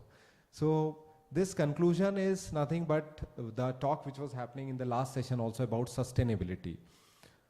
From 90 onwards, we have been taught and we have been told that now we should be living in a world which is more sustainable. What is sustainability? A person who lives here doesn't create so much of impact that the environment is lost forever, and we always leave something which remains intact for the future generations as the kids sitting here. Because as we keep on using things, slowly and gradually things deteriorate, may it be water, may it be environment, maybe many other things. So that should not happen. That's what I want to say with this book, because this COVID also gives a message that, you know, if you do not keep hygiene, if you really move so much, I would stop you. What COVID did was lockdown. And what happened in lockdown? We all stopped. And that helped the nature to heal up. So I feel this message in COVID, we should understand that we should know how to live with nature, how to live a sustainable life. And now, sir, I would, in fact, before we leave it to audience, I would just want to ask one question from Suleiman sir and from you as well. Sir, I want to ask about the vaccination drive, sir. I have written about vaccination drive in my book, but I feel people should also know what has happened and how Madhya Pradesh has taken the lead so that it is praised all over, around the country. People were asking me, in fact, how you have done this vaccination so that the Madhya Pradesh is the one of the leading states with great number of vaccinations and the success of vaccination. Right, okay. So Abhilash ji doing a bit of a mix of match between Hindi and English, because bacche bhi hain. So the vaccination drive was unique in many ways. First time we were actually vaccinating adults. Our earlier entire experience of vaccination was basically vaccination of children. So it's a kind of a huge change in perspective ke bachcho ke bajaye hum started from 18 onwards. Second part of the vaccination, you know, as we thought initially was that we will open up vaccination centers, publicize it, and people would actually use something called CoWIN and then book their slots and come there and get them vaccinated, go happily home saying, all good, all good. We realized very early this is not going to happen. People were not registering and not, especially in rural areas, the internet connectivity itself become a challenge. So expect people to come and register and then go there won't simply happen. So Madhya Pradesh mein we changed the strategy of reaching out to people to vaccinate them. Difficult numbers to say here, but we at one point of time had the capacity to be at 14,000 places every day to put up the vaccination centers where anybody could walk in and get himself vaccinated. We used to believe that a vaccination center shouldn't have more than 100 people coming for it. There were vaccination centers where we had to go up as high as 600 persons getting vaccinated in a single day at a single place. There were days when we could vaccinate 28 lakh people in a single day. 28 lakh doses were administered in a single day. So this change from waiting for people to approach for vaccination to actually going out to the people to vaccinate them, help them. I have beautiful photographs of healthcare workers crossing rivers, climbing small hills, going field to field. Somebody, farmer is working in his field, going and vaccinating him there. In the process, bypassing some of the processes also of waiting for half an hour there. So, but this strategy helped. We vaccinated almost 98% of our guesstimates. See, there was no target, so to say. We assumed that 18 plus will be this much number, and we crossed almost 98% of that number for both the doses. So this strategy change plus the Chief Minister's vision of involving the public in the campaign, making them the front, you know, creating a kind of a festive atmosphere using the local community, somebody putting a balloon, somebody arranging for tea, all these kind of things did help in achieving a huge success in vaccination. And my doctor's colleague do tell me that Omicron couldn't be what it could be because large part of our society was already vaccinated or had antibodies otherwise also. Thank you, sir. One question from you, sir. Can you please tell about the oxygen bubble? You did something and you shared with us, and that really helped, I think. So we work in private setup, and government charged us that we should open up our hospital for COVID patients, and we resisted that. So in lieu, we have to give something. So we created another facilities we took over some hotels and some hospitals. Now the problem was how to handle with the manpower. Because if I leave the manpower as such, they will all get infected and they'll go away. I mean, we won't have any manpower. So what we did is we designed an air bubble, and I got the concept from NASA, looking at the NASA, that space shuttle. You see people doing spacewalk with that hood. So I created that hood, and in the hood we connected with the pipelines, and the pipelines was connected with a big, large compressor holding about 2,000 liters capacity, so that the doctors or the healthcare workers who were looking after the patients of COVID, the problem is those COVID patients, they exhale virus. And I did not want these exhaled air full of virus to be inhaled by the healthcare workers. So we pumped in air from about 200, 300 feet away from our healthcare facility. And this was great, remarkable, and we ran it in 2 out of 5 facilities. And in these 2 facilities, none of our healthcare workers got infected. Yeah. Thank you, gentlemen. I would request you to please move on to the audience, I believe. Yes, gentleman in the front. Please, a question or answers, please, संक्षेप में रखेगा. बिल्कुल. तरुण जी, इस किताब में मैंने पूरी पढ़ी है, मगर मैं सोचता रहा कि आप कलेक्टर थे, हम सब जनता हैं, मीडिया भी है, मगर मैं सोचता रहा कि ऐसा कौन सा दिन था जिस दिन आपकी नींद उड़ गई हो कि आज तो कुछ गजब हो जाएगा. वैसा कोई एक्सपीरियंस बताइए.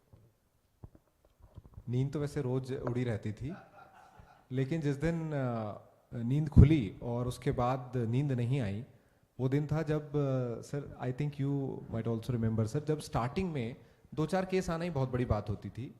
एक दिन जब 73 हमने सुना, और वो केसेस थे जिसमें बहुत सारे सैंपल्स दिल्ली गए हुए थे, और 15 दिन से उसकी रिपोर्ट आना बाकी थी. तो मुझे लग रहा था यार 15 दिन हो गए, वो लोग तो ठीक भी हो रहे होंगे, बेचारों को क्वारंटाइन करके रखा हुआ है. लेकिन जब वो रिपोर्ट आई और उसमें 73 पॉजिटिव निकले, तो मुझे लगा कि आज मैं गया, आज मेरा क्या होगा मैं नहीं जानता हूँ. और मैं जस्ट तलाश रहा था कोई कोना कि मैं कैसे जाके अपना मुंह छुपा लूँ, कि मुझे ऐसा लग रहा था जैसे ये मैंने ही इनको पॉजिटिव कर दिया है और ये 73 क्यों पॉजिटिव हो गए हैं, मुझसे सवाल पूछा जाएगा, मेरे पास जवाब नहीं होगा. और वो दिन बहुत ही भयानक था. और उसके बाद हर दिन जब मैं सुबह उठता था तो 5 बजे सबसे पहले उठ के, कभी 4, कभी 5, कभी 6, जैसे नींद खुलती तो पहले मोबाइल में देखते थे कि आज कितने पॉजिटिव आए. सर, हम लोगों ने बहुत बाईपास करने का भी ट्राई किया था कि हमें सबसे पहले पता लग जाए. उस समय हो रहती थी कि कितने केसेज आए वो हमें पता लग जाए, लेकिन वो इतनी डेडली न्यूज़ रहती थी कि जल्दी को नहीं रहती थी. Sir, my question is, you have interacted with so many people for writing this book, research also. Do you think today, do we know that when time of travel is as far as COVID is concerned? Next part of my question is with two gentlemen, Mr. Suleiman and Dr. Trivediji. Is the state machinery prepared to face the same type of this pandemic of the level of second wave of corona? I think the end in sight. I feel COVID इस तरह से जैसे बना हुआ है, शायद बना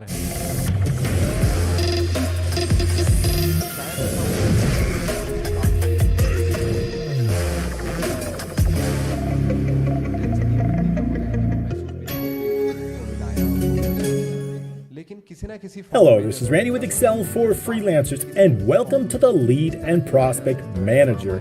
In this week's training, I'm going to show you how to create this incredible Lead and Prospect Manager, complete with documents, communication, a dynamic admin screen, the the ability to add any type of project, complete with a fully functional Kanban, and an incredible dashboard. You're going to be able to manage all your contacts, and I'm going to show you how to do that every step of the way. I hope you'll join us. It's going to be an incredible training. I cannot wait. Assure you that we are much better prepared than what we used to be. I remember in the initial days of COVID, we could do only 80 tests per day. And we now do more than 80,000 tests per day. So we can actually test pretty fast. In those days, 17 of my district hospital didn't have something called an ICU. Now, in last 1 year, we have in the government sector only added around 2,100 ICU beds to deal with many kind of patients. We didn't have oxygen, the liquid medical oxygen was only available in one medical college, and the capacity was 10 tons.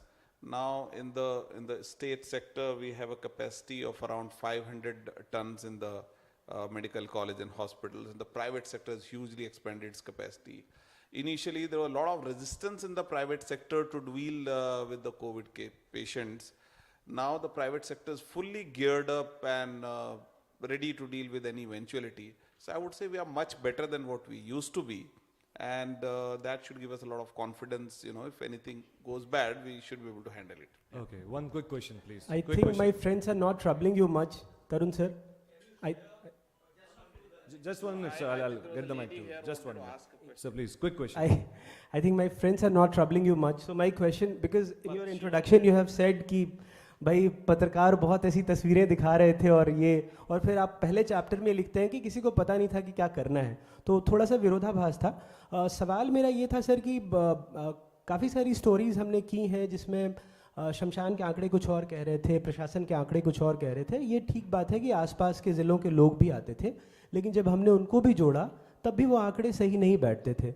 तो मेरा सवाल बड़ा स्पष्ट है कि क्या कोई ऐसे निर्देश थे कि इन आंकड़ों को बाहर नहीं आना जिससे पैनिक ना फैले, या एक स्ट्रैटेजी थी, या फिर अवेयर नहीं था कि इतने लोगों की मौत हो रही है? मौतें हुई थी। आपने तरुण से पूछा है ना? जी जी। नहीं, you can also answer. No, I'm ready to answer. If you want, I can. Tarun, the author, will reply to this. Yes. Sir, please go ahead. मैं ये कह सकता हूँ, ऐसे बिल्कुल भी कभी कोई निर्देश मुझे बिल्कुल भी नहीं दिए गए। Okay. No, bilkul.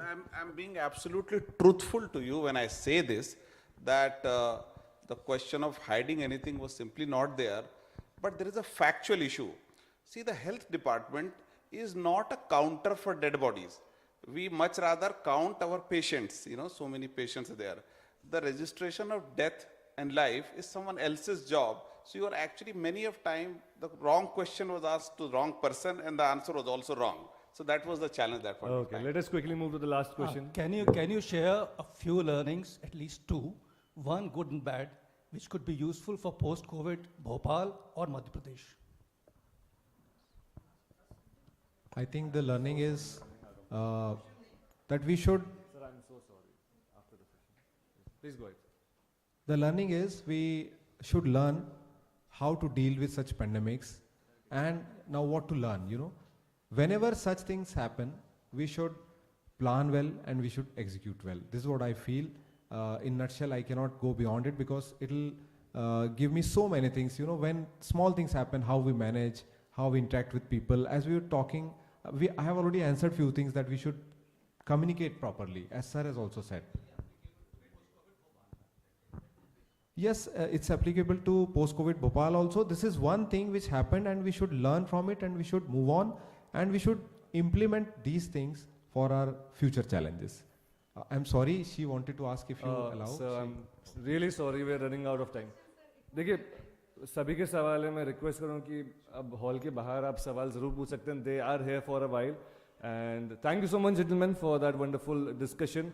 Meanwhile, I would request Mr. Abhilash Khandekarji, the founding member of Society for Culture and Environment, to please come forward and felicitate our author and discussants for this session. This is a beautiful painting, the BLF mascot, a tribal art painting made by Padma Shri Bhuri Bhai ji. And we have much to go along for our discussants. Tarunji being the author and Suleimanji and Trivediji being the wonderful discussants that we had for this session. They made the conversation enriching and interesting. और जिनके सवाल हम नहीं ले पाए हैं, कृपया हम पे गुस्सा मत कीजिएगा, माफ़ी चाहूँगा, पर you can carry your conversation and... There is a quick quiz here. Who wrote the book Train to Pakistan and where did he write it? Where did he write? Thank you. Who said Bhopal? So there are... Thank you. Sir, the prize goes to whom? Where is the book? She answered the book, he answered the place. I thought the author's name was too easy, so therefore I asked one more question. Where is the book? Please come. What's your name? My name is Shambhavi. Shambhavi Sinha wins this book. Yeah. So congratulations to Shambhavi. Read more books and get more prizes. And we are going to resume the session at 2 p.m. जब आप 2 बजे यहाँ पे आएंगे तो आपको conversation देखने के लिए मिलेगी upon Khaki Files and the Making of Delhi Crime by Neeraj Kumar ji. He will be in conversation with Rakesh Agrawal ji and Kaniz Zehra Razavi ji. At 2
So how does it happen? And since you were so meticulous, I'm sure certainly that you must have cared and you must have cared for them, and let us know about that.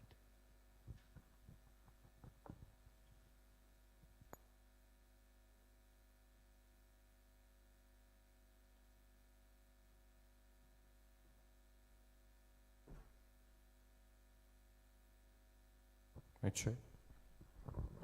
Before we get the answer to Rakesh ji's question, I welcome Neeraj sir. I want to tell you that I was told that I would be doing a conversation with him about this book. I bought it the same day and read it through the night and could not put it down. I am, of course, as you know, a non-fiction editor, and this is the kind of stuff I do all the time. Now, I might have read Nancy Drew as a little child. I might have read Chandler when I was older, or Agatha Christie, but this is real. This is not something that has been spun for the consumption of a reader. These are things that have actually happened. All seen to a lot of clarity and cleaning up of the BCCI. So there is not a small amount of work that Neeraj sir has done. And though we are calling it the making of Delhi crime, I would like to as an editor, I would like to say, and the breaking of Delhi crime. Sir. Thank you, Rakesh ji and Kanish ji, and also my friend who introduced us for that lovely introduction. More importantly, I would like to thank the Bhopal Literature and Art Festival, and mainly Mr. Raghav Chandra, its director, for inviting me here. It's a great, great honor, and I'm really delighted to be here in Bhopal, the lovely city of Bhopal, which is absolutely mesmerizing, and I'm very delighted to be in your company for this session. Coming to Rakesh ji's question, basically the question is, why do cases fail in courts, and is the police to blame?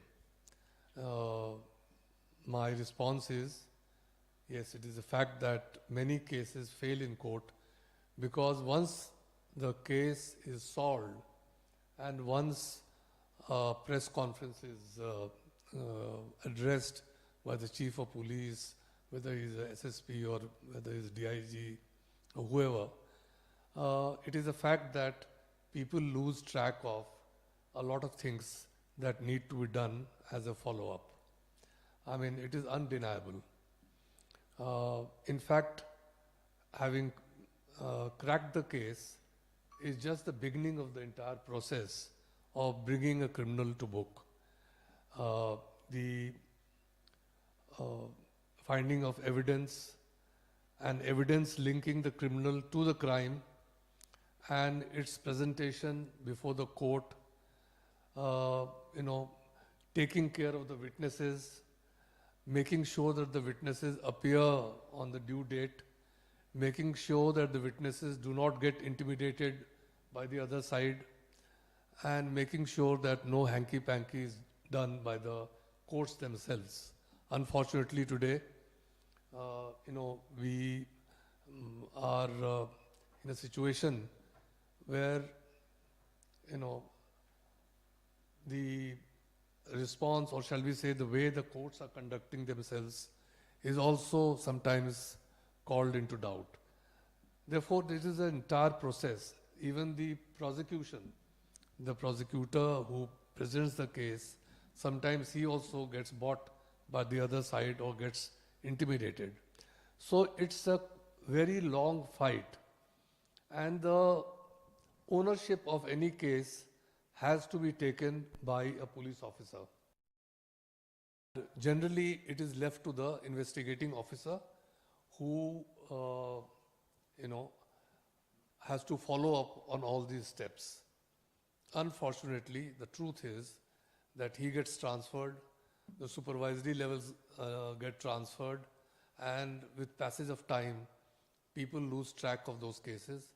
And because of proper follow-up and what in common parlance is called पैरवी, वो पैरवी case मुकदमों की नहीं हो पाती सही मायने में, तो वो मुकदमे फेल हो जाते हैं.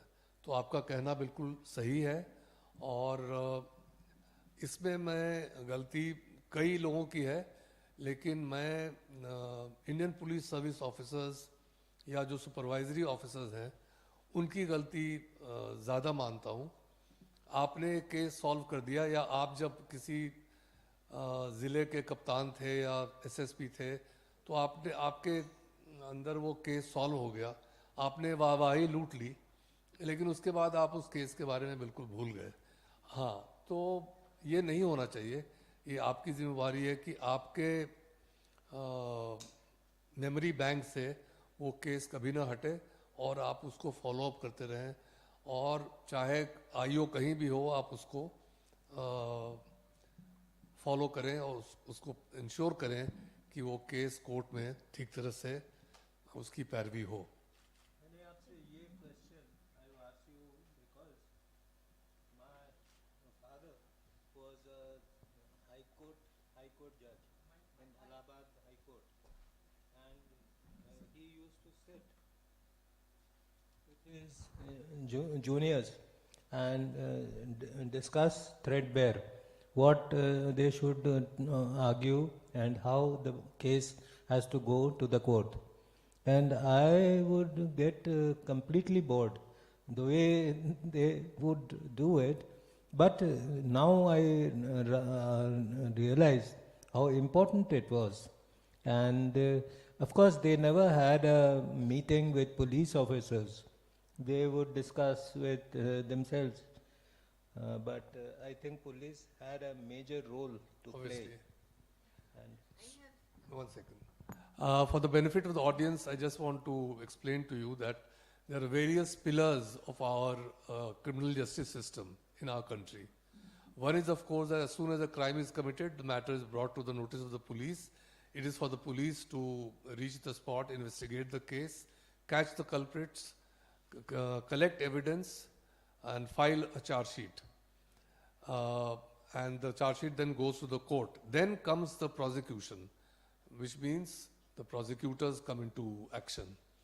The police must coordinate with the prosecutors and make sure that the prosecution work is done.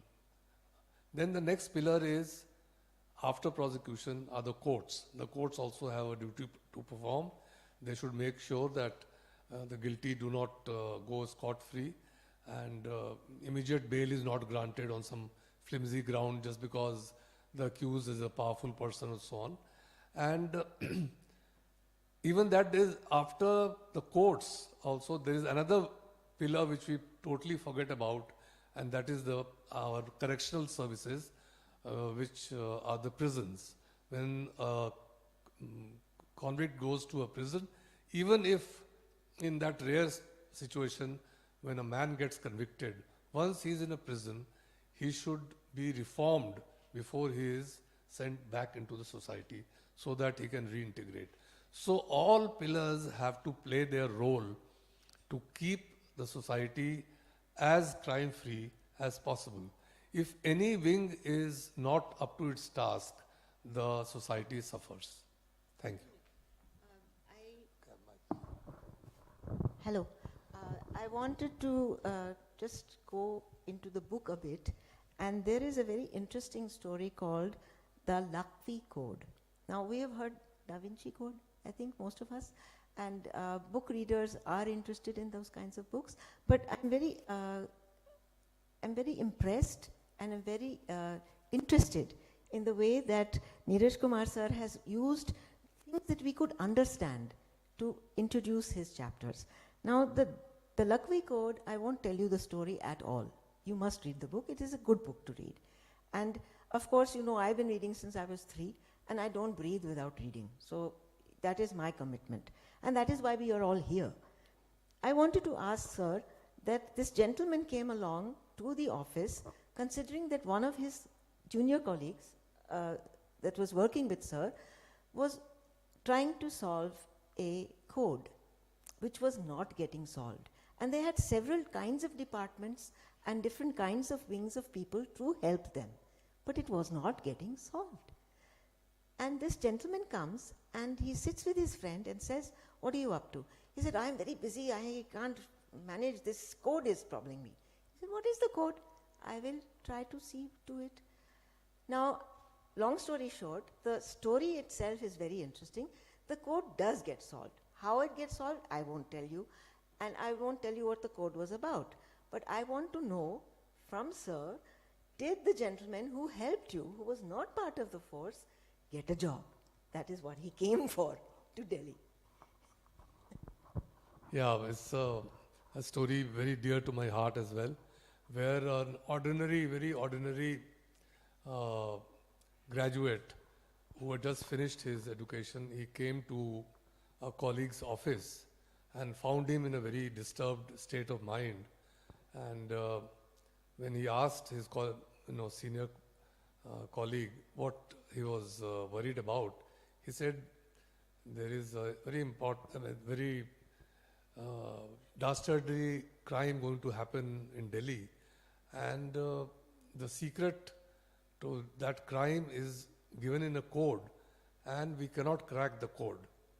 And that unemployed youth with hardly any background in cryptography, in hardly any background in breaking of a code, he sat over it, and in a matter of a few hours he was able to solve the crime. And because of that youngster's help, the Delhi police was able to prevent a very serious terror attack from happening. And let me just say that if the terror attack had not been prevented,